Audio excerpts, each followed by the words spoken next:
Sir ಇದರಿಂದ ಇಂಥ ಕಾರ್ಯಕ್ರಮಗಳು ನೋಡಿ RSSಗೆ ಅಂತಲ್ಲ, ಸರ್ಕಾರದ ರೂಲ್ಸ್ ಇದೆ. ನೀವೊಂದು ಕಾರ್ಯಕ್ರಮ ಸರ್ಕಾರಿ ಶಾಲೆಯಲ್ಲಿ ಮಾಡಿ ಅಂತ ಆಗ್ತದೆ. ಮನೆ ಕಟ್ತಾ ಇದ್ದಾರೆ, ಬಾರಿ ದುಬಾರಿ ಮನೆ ಕಟ್ತಾ ಇದ್ದಾರೆ ಅಂತ ನೋಡಿ. ಇದಕ್ಕೋಸ್ಕರ ನೀವು ಮೋದಿಯನ್ನು ಟೀಕಿಸಿದ. ನೀವು ಮಹೇಶ್ ಶೆಟ್ಟಿ ತಿಮ್ಮರವರಿಗೆ ಒಮ್ಮೆ ಫೋನ್ ಮಾಡಿ ಕೇಳಿ. ಕೇವಲ ಸಂಜೀವ ಮಟ್ಟದವರನ್ನು ಮಾತ್ರ ಟಾರ್ಗೆಟ್ ಮಾಡ್ತೀವಿ. ಅದಕ್ಕೆ ಉತ್ತರ ಕೊಡ್ತೇನೆ. ಅರುಣ್ ಕುಮಾರ್ ಪುತ್ತಿಲ್ ಅವರು ಕೂಡ ಭಾರಿ ವರ್ಷದಿಂದ ಒಂದು ಪಕ್ಷಕ್ಕೆ ಕೆಲಸ ಮಾಡಿದವರು. ಆದ್ರೆ ಈಗಲೂ ಅದಕ್ಕೊಂದು ಬೌಂಡ್ರಿ ಹಾಕುವಂಥದ್ದು, ಒಂದು ಬೇಲಿ ಹಾಕುವಂಥದ್ದು, ಕನಿಷ್ಠ ಅದರ ಹುಲ್ಲು ಸೊಪ್ಪು ತೆಗೆಯುವಂಥದ್ದು, ಅಥವಾ ಅದೊಂದು ನೇಮ್ ಬೋರ್ಡ್ ಹಾಕುವಂಥದ್ದು, ಇಂಥದ್ದು ಆಗ್ಲಿಲ್ಲ. ನನ್ನ ಸ್ಪೀಡಿಗೆ ಅಂತ ಕೆಲವು ಅಧಿಕಾರಿಗಳು ಯಾರು ಪುತ್ರಿಗೆ ಬರುವುದಿಲ್ಲ. ನನ್ನ ಸ್ಪೀಡು ಹೈ 100 ಕಿಲೋಮೀಟರ್ ಸ್ಪೀಡಲ್ಲಿ ಓಡ್ತೇನೆ. ಪುತ್ತೂರಿನ ಲವ್ ಸೆಕ್ಸ್ ಧೋಕಾ ಪ್ರಕರಣ ಭಾರಿ ದೊಡ್ಡ ಸುದ್ದಿ ಆಯಿತು. ಯಾವುದು? ರೋಡ್ ಮಾಡುವಂಥದ್ದು, ACBಯಲ್ಲಿ ಅಗ್ದು ಮಾಡುದು, ಇದು ಎರಡು ಕುಟುಂಬಗಳ ಸಂಬಂಧ.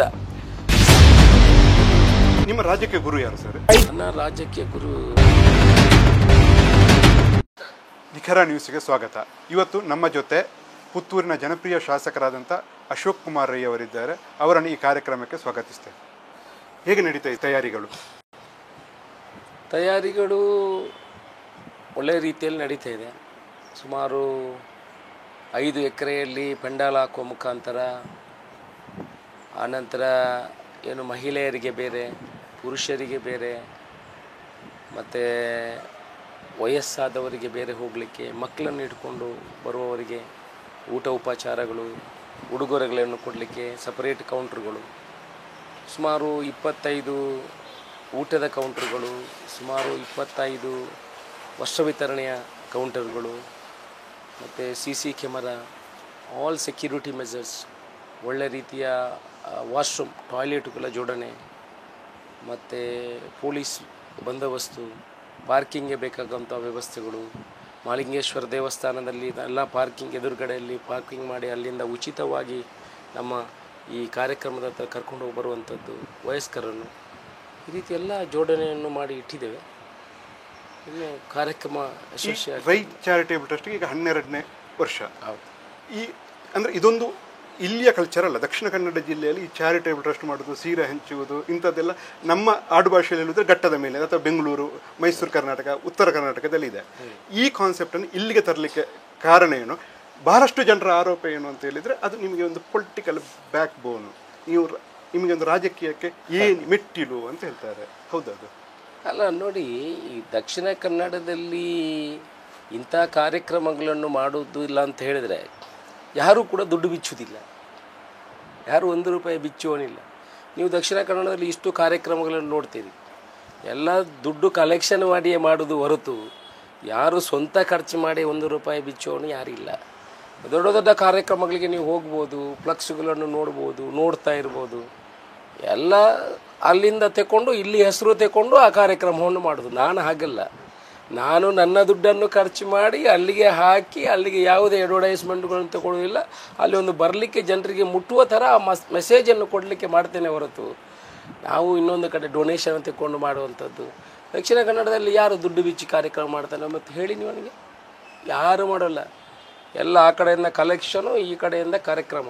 ನಂದು ಆ ಥರ ಅಲ್ಲ. ನಾನು 1 ರೂಪಾಯಿ ಯಾರ ಹತ್ರ ಕೂಡ ಕಲೆಕ್ಷನ್. ರಾಜಕೀಯಕ್ಕೆ ನಿಮಗೇನು ಸಪೋರ್ಟ್ ಆಗಲಿಲ್ಲ? ಟ್ರಸ್ಟ್ ಮಾಡಿದ್ದ ಬಗ್ಗೆ ರಾಜಕೀಯಕ್ಕೆ ನನಗೆ ಸಾಕಾರಾಗಿದೆ. ಟ್ರಸ್ಟ್ ಮಾಡಿದ್ದು ಯಾಕಂತ ಹೇಳಿದ್ರೆ, ನಾವು ನನ್ನ ಉದ್ಯಮದಲ್ಲಿ ಬಂದ ಹಣವನ್ನು ಖರ್ಚು ಮಾಡಬೇಕಿದ್ರು ನಾನು ಅದನ್ನು ಖರ್ಚು ಅಂತ ತೋರಿಸ್ಲಿಕ್ಕೆ ಆಗೋದಿಲ್ಲ.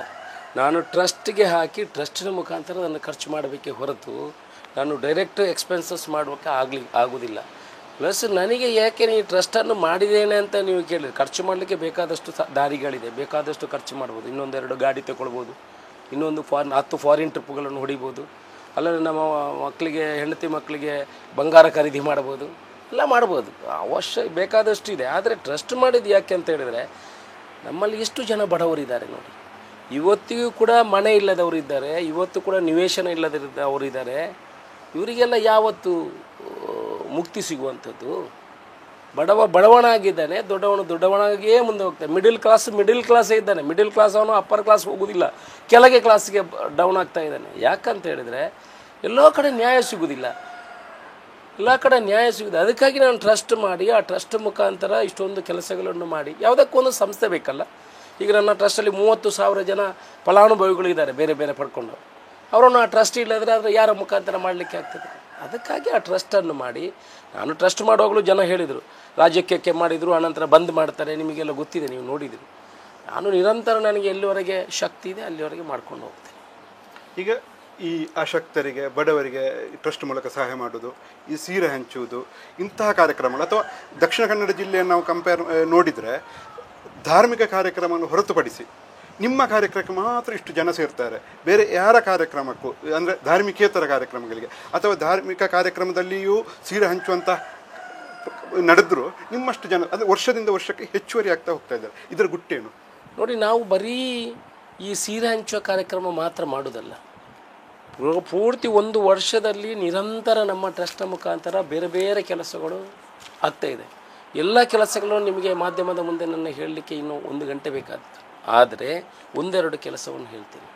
ನಾವು ಸಮಾಜದ ಎಲ್ಲ ವರ್ಗಗಳಿಗೂ ಕೂಡ ನಮ್ಮ ಟ್ರಸ್ಟಿನಲ್ಲಿ ಆದ್ಯತೆಯನ್ನು ಕೊಡ್ತೇವೆ. ಇವತ್ತು ಒಂದು ವಿಚಾರ ಹೇಳಬೇಕಿದ್ರೆ, ಸುಮಾರು 20 ಮಕ್ಕಳಿಗೆ IAS ಟ್ರೈನಿಂಗಿಗೆ ನಾವು ದುಡ್ಡು ಕೊಟ್ಟು ಈಗ ಪ್ರಯತ್ನವನ್ನು ಮಾಡ್ತೇವೆ. ಉದ್ಯೋಗ ಮೇಳಗಳನ್ನು ಮಾಡ್ತೇವೆ. ಆನಂತರ ಬೇರೆ ಬೇರೆ ಕಷ್ಟದಲ್ಲಿದ್ದವರ ಫೀಸನ್ನು ಕೊಡುವಂಥ ಕೆಲಸವನ್ನು ಮಾಡ್ತೇವೆ. ಯಾರಿಗೆ ಇಲ್ಲಿ ಆರೋಗ್ಯದ ಬಗ್ಗೆ ತೊಂದರೆ ಆಗಿದೆ ಅವರಿಗೆ ವ್ಯವಸ್ಥೆಯನ್ನು ಮಾಡುವಂಥ ಕೆಲಸವನ್ನು ಮಾಡ್ತೇವೆ. ಈಗ ಎಲ್ಲ ರೀತಿಯಲ್ಲೂ ಏನು ಆರೋಗ್ಯದ ಬಗ್ಗೆ ಕೌನ್ಸಿಲಿಂಗ್ ಮಾಡುವಂಥ ಕೆಲಸವನ್ನು ಮಾಡ್ತೀವಿ. ಅವ್ರು ಯಾವ ರೀತಿ ಆಹಾರವನ್ನು ತಗೊಳ್ಬೇಕು, ಯುವ ಮಕ್ಕಳು ಯಾವ ರೀತಿ ಈ ಸಮಾಜದಲ್ಲಿ ಅವರನ್ನು ವ್ಯಾಯಾಮದಲ್ಲಿ ತೊಡಗಿಸಬೇಕು, ಹೆಲ್ತ್ ಕಾನ್ಷಿಯಸ್, ಇದನ್ನು ಕೂಡ ಕೊಡುವಂಥ ಕೆಲಸವನ್ನು ಮಾಡ್ತೀವಿ. ಅದರಿಂದ ಟ್ರಸ್ಟಿನಲ್ಲಿ ನಿರಂತರ ಕೆಲಸಗಳನ್ನು ಆಗ್ತದೆ. ಸೀರೆ ಹಂಚುವಂಥದ್ದು ಇದು ದೀಪಾವಳಿಯ ಒಂದು ವರ್ಷ ವಿತರಣೆ ಕಾರ್ಯಕ್ರಮದ ಜೊತೆಗೆ ಇದನ್ನು ಜೋಡಣೆ ಮಾಡಿಕೊಂಡಿದ್ದೀವಿ. ಇದನ್ನು ಬಿಡಲಿಕ್ಕೆ ಆಗೋದಿಲ್ಲ.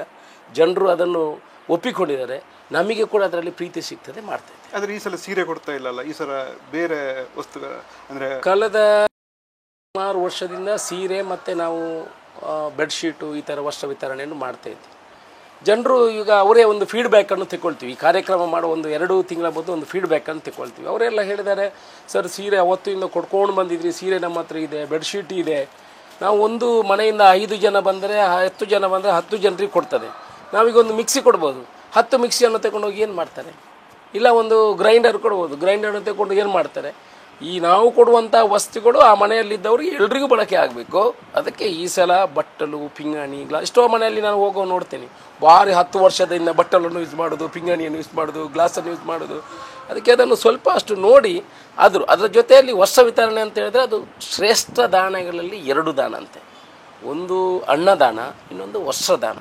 ಅದಕ್ಕೆ ವಸ್ತ್ರ ಕೊಡಬೇಕು ಅನ್ನೋ ಉದ್ದೇಶ ಇಟ್ಕೊಂಡು ವಸ್ತ್ರ ಕೂಡ ಈ ಸಲ ಒಂದು ಒಳ್ಳೆಯ ಟೇವಲನ್ನು ಕೂಡ ಕೊಡ್ತಾ ಇದ್ದೇವೆ. ಇದೀಗ ಈ ನಿಮ್ಮ ಕಾರ್ಯಕ್ರಮಗಳು ಇದು ಒಂದು ರಾಜಕೀಯ ಪಕ್ಷಕ್ಕೆ ಸೀಮಿತವ? ಖಂಡಿತ ಅಲ್ಲ. ಹಾಗಾದ್ರೆ ನೀವು DCM ಅನ್ನು ಕರೆದ್ರಿ, CM ಅನ್ನು ಕರೆದ್ರಿ, ಎಲ್ಲರನ್ನು ಬಾಕಿ ಪಕ್ಷದವರಿಗೆ ಆಮಂತ್ರಣ ಕೊಟ್ಟಿದ್ದೇವೆ. ನಾವು ಯಾವತ್ತೂ ಇದು ಪಕ್ಷಕ್ಕೆ ಸೀಮಿತವಲ್ಲ, ಪಕ್ಷದ ಬ್ಯಾನರ್ನಲ್ಲಿ ನಾವು ಅದನ್ನು ಮಾಡ್ತಾ ಇಲ್ಲ. DCM ಈ ರಾಜ್ಯದ DCM, ಮುಖ್ಯಮಂತ್ರಿ ಈ ರಾಜ್ಯದ ಮುಖ್ಯಮಂತ್ರಿ. ಅವರು ಇಂಥ ಎಲ್ಲ ಸಾಮಾನ್ಯ ಕಾರ್ಯಕ್ರಮಕ್ಕೆ ಯಾವುದಕ್ಕೂ ಹೋಗ್ಬೋದು, ಒಂದು ಕರಿಬಾರ್ದಂತ ಏನಿಲ್ಲ. ಇದು ಪಕ್ಷದ ಬ್ಯಾನರ್ನಲ್ಲಿ ಇದು ಕಾಂಗ್ರೆಸ್ನವರು ಮಾತ್ರ ಬರಬೇಕು, BJPನವರು ಬರಬಾರ್ದು. ನೀವು ನಾಳೆ ನೋಡಿ, ಸುಮಾರು 40% BJPಯ ಕೆಲಸ ಮಾಡುವವರು, BJPಗೆ ಓಟು ಹಾಕಿದವರು ನನ್ನ ಕಾರ್ಯಕ್ರಮದಲ್ಲಿ ಬರ್ತಾರೆ. ಅದರಲ್ಲಿ ನಾನು ಯಾವತ್ತೂ ಇದರಲ್ಲಿ ರಾಜಕೀಯ ಇಲ್ಲ, ರಾಜಕೀಯ ಚಿಹ್ನೆಯನ್ನು ಬಳಸಿ ಮಾಡೋದಿಲ್ಲ, ರಾಜಕೀಯೇತರವಾಗಿ ನಾನು ಮಾಡ್ತೇನೆ. ಆದರೆ ಇದರಿಂದ ನೀವು ಈಗ ರಾಜಕೀಯ ಇಲ್ಲ ಅಂತ ಹೇಳ್ತಾ ಇದ್ದೀರಿ, ಆದರೆ ಎಲ್ಲಿ ನೀವು ಆಮಂತ್ರಣ ಕೊಡಲಿಕ್ಕೆ ಹೋಗುವಲ್ಲೆಲ್ಲ ನಿಮ್ಮ ಪಕ್ಷದ ಕಾರ್ಯಕರ್ತರು ಹೆಚ್ಚು ಕಾಣಿಸ್ತಾ ಇದ್ದಾರೆ? ಇಲ್ಲ, ನಮ್ಮ ಪಕ್ಷದ ಕಾರ್ಯಕರ್ತರು ನಮ್ಮ ಟ್ರಸ್ಟಿನಲ್ಲಿ ಸುಮಾರು 224 ಜನ, 224 ಬೂತ್ಗಳಿದ್ದಾರೆ. ಅದರಲ್ಲಿ ಇವಾಗಲೂ ನಿಮಗೆ ಹೆಸರು ಹೇಳ್ತೇನೆ. ಅದರಲ್ಲಿ ಸಾಮಾನ್ಯ ಮನುಷ್ಯರು ಇದ್ದಾರೆ, ಪಂಚಾಯತ್ ಸದಸ್ಯರುಗಳಿದ್ದಾರೆ, BJP ಪಕ್ಷಕ್ಕೆ ಕೆಲಸ ಮಾಡುವವರು ಇದ್ದಾರೆ, ಈಗಲೂ ಇದ್ದಾರೆ, ಅದರಲ್ಲಿ ಬಂದವರಿದ್ದಾರೆ. ಎಲ್ಲ ಸಮಾನ ಮನಸ್ಕರನ್ನು ಕರ್ಕೊಂಡು ಹೋಗ್ತೇವೆ. ಅವರು ಬಂದರೆ ಅವರನ್ನು ಕರ್ಕೊಂಡು ಹೋಗ್ತೀವಿ. ಪಾಪ ಅವರು ಬಂದಾಗ ಅವರಿಗೆ ಅವರ ಪಕ್ಕದಿಂದ ಸ್ವಲ್ಪ ಜೋರು ಮಾಡ್ತಾರೆ, ಇದು ಮಾಡ್ತಾರೆ ಅಂತ ಹಿಂದಿಗಡೆ ಬಂದು ಕೂತು ಹೋಗ್ತಾರೆ. ನಾಡಿದ್ದು ನೀವು ಬಂದು ಒಮ್ಮೆ ನೋಡಿದರೆ ಗೊತ್ತಾಗ್ತದೆ ಎಷ್ಟು ಜನ ಯಾರೆಲ್ಲ ಇದ್ದಾರೆ. ಇದು ಪಕ್ಷಾತೀತವಾಗಿ ಅವ್ರು ಬಂದರೆ ನಮಗೆ ಅತ್ಯಂತ ಸಂತೋಷ. ನಾವು ಯಾವತ್ತೂ ನೀವು ಅದು ಓಟು ತಗೊಂಡಿದ್ರಿ, ಓಟು ಕೊಟ್ಟಿದ್ರಿ ಅಂತ ಯಾವತ್ತೂ ಕೇಳೋದಿಲ್ಲ. ಪ್ರೀತಿಯಿಂದ ಈ ಕಾರ್ಯಕ್ರಮ ಸಿಗ್ತದೆ ಸರ್. ಇದರಿಂದ ಇಂಥ ಕಾರ್ಯಕ್ರಮಗಳಿಂದ ಇವತ್ತು ಬಹುಶಃ ನಾನು ಶಾಸಕನಾಗಬೇಕಿದ್ರೆ ಬಡವರ ಒಲವು, ಬಡವರಿಗೆ ಯಾವತ್ತೂ ತೊಂದರೆ ಆದಾಗ ಬಡವರ ಕಷ್ಟಕ್ಕೆ ಸ್ಪಂದನೆ ಕೊಡುವಂಥ ಕೆಲಸವನ್ನು ಮಾಡ್ತೀನಿ, ಪ್ರಾಮಾಣಿಕವಾಗಿ ಮಾಡ್ತೀನಿ. ಒಬ್ಬ ಓಟು ಕೊಡ್ತಾನ ಓಟು ಕೊಡೋದಿಲ್ವ ಅಂತ ನಾನು ಜಡ್ಜ್ ಮಾಡಿ ಅವನ ಕೆಲಸವನ್ನು ಮಾಡೋದಿಲ್ಲ. ಅವನಿಗೆ ತೊಂದರೆ ಆದಾಗ ಸ್ಪಂದನೆಯನ್ನು ಮಾಡ್ತೀನಿ. ಬಹುಶಃ ಅವರು ಎಷ್ಟೋ ಜನರ ಆಕ್ರಮ ಸಕ್ರಮ 94 ಬಿ ಜೆ ಪಿ ಅವ್ರದ್ದು ಶಕ್ತಿ ಕೇಂದ್ರದ ಅಧ್ಯಕ್ಷ, ಬಿ ಜೆ ಪಿ ಪಂಚಾಯತ್ ಸದಸ್ಯ, ಬಿ ಜೆ ಪಿ ಬೂತ್ ಅಧ್ಯಕ್ಷ, ಪೇಜ್ ಪ್ರಮುಖ, ಇವ್ರದನ್ನೆಲ್ಲ ನಾನು ಆಕ್ರಮ ಸಕ್ರಮ 94C ಮಾಡಿ ಕೊಟ್ಟಿದ್ದೇನೆ. ಅವ್ರ ಹತ್ರ ಓಟು ನಾನು ನಿರೀಕ್ಷೆ ಮಾಡೋದಿಲ್ಲ. ಅವರೇ ಹೇಳ್ತಾರೆ, ನಾನು ನಿಮ್ಮ ಪರವಾಗಿ ನನ್ನ ಜೀವಮಾನದಲ್ಲಿ ನಂದು ಆಗಲಿಲ್ಲ, ನಾನು ನಿಮಗೆ ಖಂಡಿತ ನಿಮಗೆ ನಾನು ಕಾಂಗ್ರೆಸ್ಸಿಗೆಲ್ಲ ಅಶೋಕ್ ರೈಗೆ ಮತ ಹಾಕ್ತೇನೆ ಅನ್ನೋರು ತುಂಬ ಜನ ಇದ್ದಾರೆ, ಸ್ವೀಕಾರ ಮಾಡ್ತೀನಿ. ಇದಕ್ಕೋಸ್ಕರ ನೀವು ಮೋದಿಯನ್ನು ಟೀಕಿಸುವುದಿಲ್ಲ. ಏಕೆಂದರೆ ಕಾಂಗ್ರೆಸ್ಸಿನ ಬಹಳಷ್ಟು ನಾಯಕರು, ರಾಜ್ಯ ಮಟ್ಟದ ನಾಯಕರಾಗಿರ್ಬೋದು, ಕೇಂದ್ರದ ನಾಯಕರಾಗ್ಬೋದು, ಆ ಸಂದರ್ಭ ಬಂದಾಗಲೆಲ್ಲ ಮೋದಿಯವರನ್ನು ಟೀಕಿಸ್ತಾರೆ. ಆದರೆ ನೀವು ಮೋದಿ ಸರ್ಕಾರವನ್ನಾಗಲಿ ಮೋದಿಯವರನ್ನಾಗಲಿ ಟೀಕಿಸುವುದಿಲ್ಲ, ಒಂದು ಸೇಫ್ ಗೇಮ್ ಮಾಡ್ತಾ ಇದ್ದೀರಿ ಅಂತ ಹೇಳ್ತಾರೆ. ಶ್ರೀಮಾನ್ ನರೇಂದ್ರ ಮೋದಿಯವರು ನಮ್ಮ ದೇಶದ ಪ್ರಧಾನಮಂತ್ರಿಗಳು. ರಾಜಕೀಯ ಸಮಯದಲ್ಲಿ ಮಾತ್ರ ದೂಷಿಸಬೇಕೇ ಹೊರತು ಒಮ್ಮೆ ಅವರು ಚುನಾವಣೆಯಲ್ಲಿ ಗೆದ್ದು ಯಾವುದೇ ವ್ಯಕ್ತಿ ಈಗ ರಾಜ್ಯದ ಮುಖ್ಯಮಂತ್ರಿ ಆಗಲಿ, ಈ ದೇಶದ ಪ್ರಧಾನಮಂತ್ರಿ ಆಗಲಿ, ನನ್ನ ದೇಶದ ಮುಖ್ಯಮಂತ್ರಿ ಪ್ರಧಾನಮಂತ್ರಿ ಇದನ್ನು ನಾವು ನೋಡ್ಕೊಳ್ಬೇಕಲ್ಲ. ನಾನು ಯಾವಾಗಲೂ ದೂಷಿಸಿಕೊಂಡು ಹೋದರೆ ನಮ್ಮ ದೇಶದ ಬಗ್ಗೆ ನಮಗೆ ಕಾಳಜಿ ಇರಬೇಕಲ್ಲ, ನಮ್ಮ ದೇಶದ ಬಗ್ಗೆ ನಮಗೆ ಪ್ರೀತಿ ಇರಬೇಕಲ್ಲ. ಚುನಾವಣಾ ಸಮಯದಲ್ಲಿ ಒಂದು ಮಾತಾಡ್ಬೋದು, ಅದು ಬೇರೆ ವಿಚಾರ. ಆದರೆ ಯಾವತ್ತೂ ಕೂಡ ಒಬ್ಬ ವೈಯಕ್ತಿಕವಾಗಿ ಒಬ್ಬರನ್ನು ದೂಷಿಸುವಂಥದ್ದು ನನ್ನ ಯೋಗ್ಯತೆ ಎಷ್ಟಿದೆ ಅಂತ ನಾನು ತಿಳ್ಕೊಳ್ಬೇಕು. ಇನ್ನೊಬ್ಬನನ್ನು ನಾನು ದೂಷಿಸುವ ಮೊದಲು ನನ್ನ ಯೋಗ್ಯತೆ ಎಷ್ಟಿದೆ, ನಾನು ನರೇಂದ್ರ ಮೋದಿಯವರನ್ನು ದೂಷಿಸಲಿಕ್ಕೆ ನನಗೆ ಯೋಗ್ಯತೆ ಇದೆಯಾ ಅಲ್ಲ ಇಲ್ವಾ, ಅಲ್ಲ ನಾನು ದೂಷಿಸಬೇಕಾ ಅಂತ ನಾನು ಅವಲೋಕನ ಮಾಡಿ ಮತ್ತೆ ಆ ಕೆಲಸವನ್ನು ಮಾಡ್ತೇನೆ. ಖಂಡಿತ ಇನ್ನೊಬ್ಬರನ್ನು ದೂಷಿಸುವಂಥ ಕೆಲಸ ಮಾಡೋದಿಲ್ಲ, ಇನ್ನೊಬ್ಬರಿಗೆ ಅನ್ಯಾಯ ಮಾಡಲ್ಲ. ಆದರೆ ಪುತ್ತೂರಲ್ಲಿ ಸಹ ನೀವು ಬಿಜೆಪಿಯವರನ್ನು ದೂರುವುದಿಲ್ಲ, ಕೇವಲ ಸಂಜೀವ ಮಠದವರನ್ನು ಮಾತ್ರ ಟಾರ್ಗೆಟ್ ಮಾಡ್ತೀರಿ. ಯಾವತ್ತೂ ಕೂಡ ಸಂಜೀವ ಮಠವನ್ನು ನಾನು ದೂರಲ್ಲ. ಯಾವತ್ತೂ ಕೂಡ ಇವತ್ತಿನವರೆಗೆ ನನ್ನ 2 ವರ್ಷ 4 ತಿಂಗಳ ಚಾರಿತ್ರ್ಯವನ್ನು ನೋಡಿ ನಾನು ಯಾವತ್ತೂ ಕೂಡ ಸಂಜೀವ ಮಠದವರನ್ನು ದೂರುವುದೂ ಇಲ್ಲ. ಯಾವತ್ತೂ ಅವರು ನನ್ನ ಮೇಲೆ ವೈಯಕ್ತಿಕವಾಗಿ ಮಾತಾಡಲಿಕ್ಕೆ ಹೋಗ್ತಾರೆ, ಅದಕ್ಕೆ ಉತ್ತರ ಕೊಡ್ತೇನೆ ಹೊರತು ನಾನಾಗಿ ಯಾವತ್ತೂ ಸಂಜೀವ ಮಠದವರಾಗಲಿ ಬಿ ಜೆ ಪಿಯ ಯಾವುದೇ ಕಾರ್ಯಕರ್ತನಾಗಲಿ ಇವತ್ತಿನವರೆಗೆ ಅವರ ಮೇಲೆ ವಾಗ್ದಾಳಿ ಮಾಡಲಿಲ್ಲ, ಅವರನ್ನು ದೂರುವಂಥ ಕೆಲಸ ಮಾಡಲಿಲ್ಲ. ಪಕ್ಷದ ಬಗ್ಗೆ ಮಾತಾಡ್ತೀನಿ, ಅವರು ಮಾತಾಡ್ತಾರೆ, ನಾವು ಮಾತಾಡ್ತಾರೆ, ಅದು ಸ್ವಾಭಾವಿಕ ರಾಜಕೀಯದಲ್ಲಿ. ಇವತ್ತಿನೂ ಕೂಡ ನಾನು ಸಂಜೀವ ಮಠದವರಿಗೆ ನಾನು ದೂರುವುದಿಲ್ಲ. ಅವರಾಗಿ ದೂರಿದರೆ ಅವ್ರಿಗೆ ಹೇಳಿದ್ದೀನಿ ಮಾಧ್ಯಮ, ನನ್ನನ್ನು ಕೆದಕಲಿಕ್ಕೆ ಬರಬೇಡಿ. ಅವರಾಗಿ ದೂರಿದರೆ ನಾನು ಅದಕ್ಕೆ ಉತ್ತರ ಕೊಡೋದಿದ್ದರೆ ಜನ ನನ್ನನ್ನು ಹೇಳ್ತಾರೆ ಇವನು ಏನು ಮಾಡಿಲ್ಲ, ಅದಕ್ಕೆ ಉತ್ತರ ಕೊಡ್ತೀನಿ ಹೊರತು ನಾನು ವೈಯಕ್ತಿಕವಾಗಿ ಯಾರಿಗೂ ದೂಷಣೆ ಮಾಡೋದಿಲ್ಲ. ನೀವು ಲಕ್ಕಿ MLA ಅಂದರೆ ನಿಮ್ಮ ಒಟ್ಟಿಗೆ ಚುನಾವಣೆಗೆ ಸ್ಪರ್ಧಿಸಿದಂಥ ಅರುಣ್ ಪುತ್ತಿಲರಾಗಲಿ ಅಥವಾ ಆಶಾ ತಿಮ್ಮಪ್ಪ ಗೌಡರಾಗಲಿ ಈಗ ನಿಮ್ಮ ಕಾರ್ಯವೈಖರಿಯನ್ನು ಟೀಕಿಸುವಂತಹ ಅಥವಾ ವಿರೋಧಿಸುವಂಥ ಯಾವ ಕೆಲಸವನ್ನು ಮಾಡೋದಿಲ್ಲ. ಯಾಕಿರ್ಬೋದು? ಇದು ನಿಮಗೆ ಪ್ಲಸ್ಸಾ ಮೈನಸ್ಸಾ? ನನ್ನ ಕಾರ್ಯವೈಖರನ್ನು ದೂರಲಿಕ್ಕೆ ನಾನಂತ ದೂರುವಂಥ ಕೆಲಸವನ್ನೇ ಮಾಡೋದಿಲ್ಲ.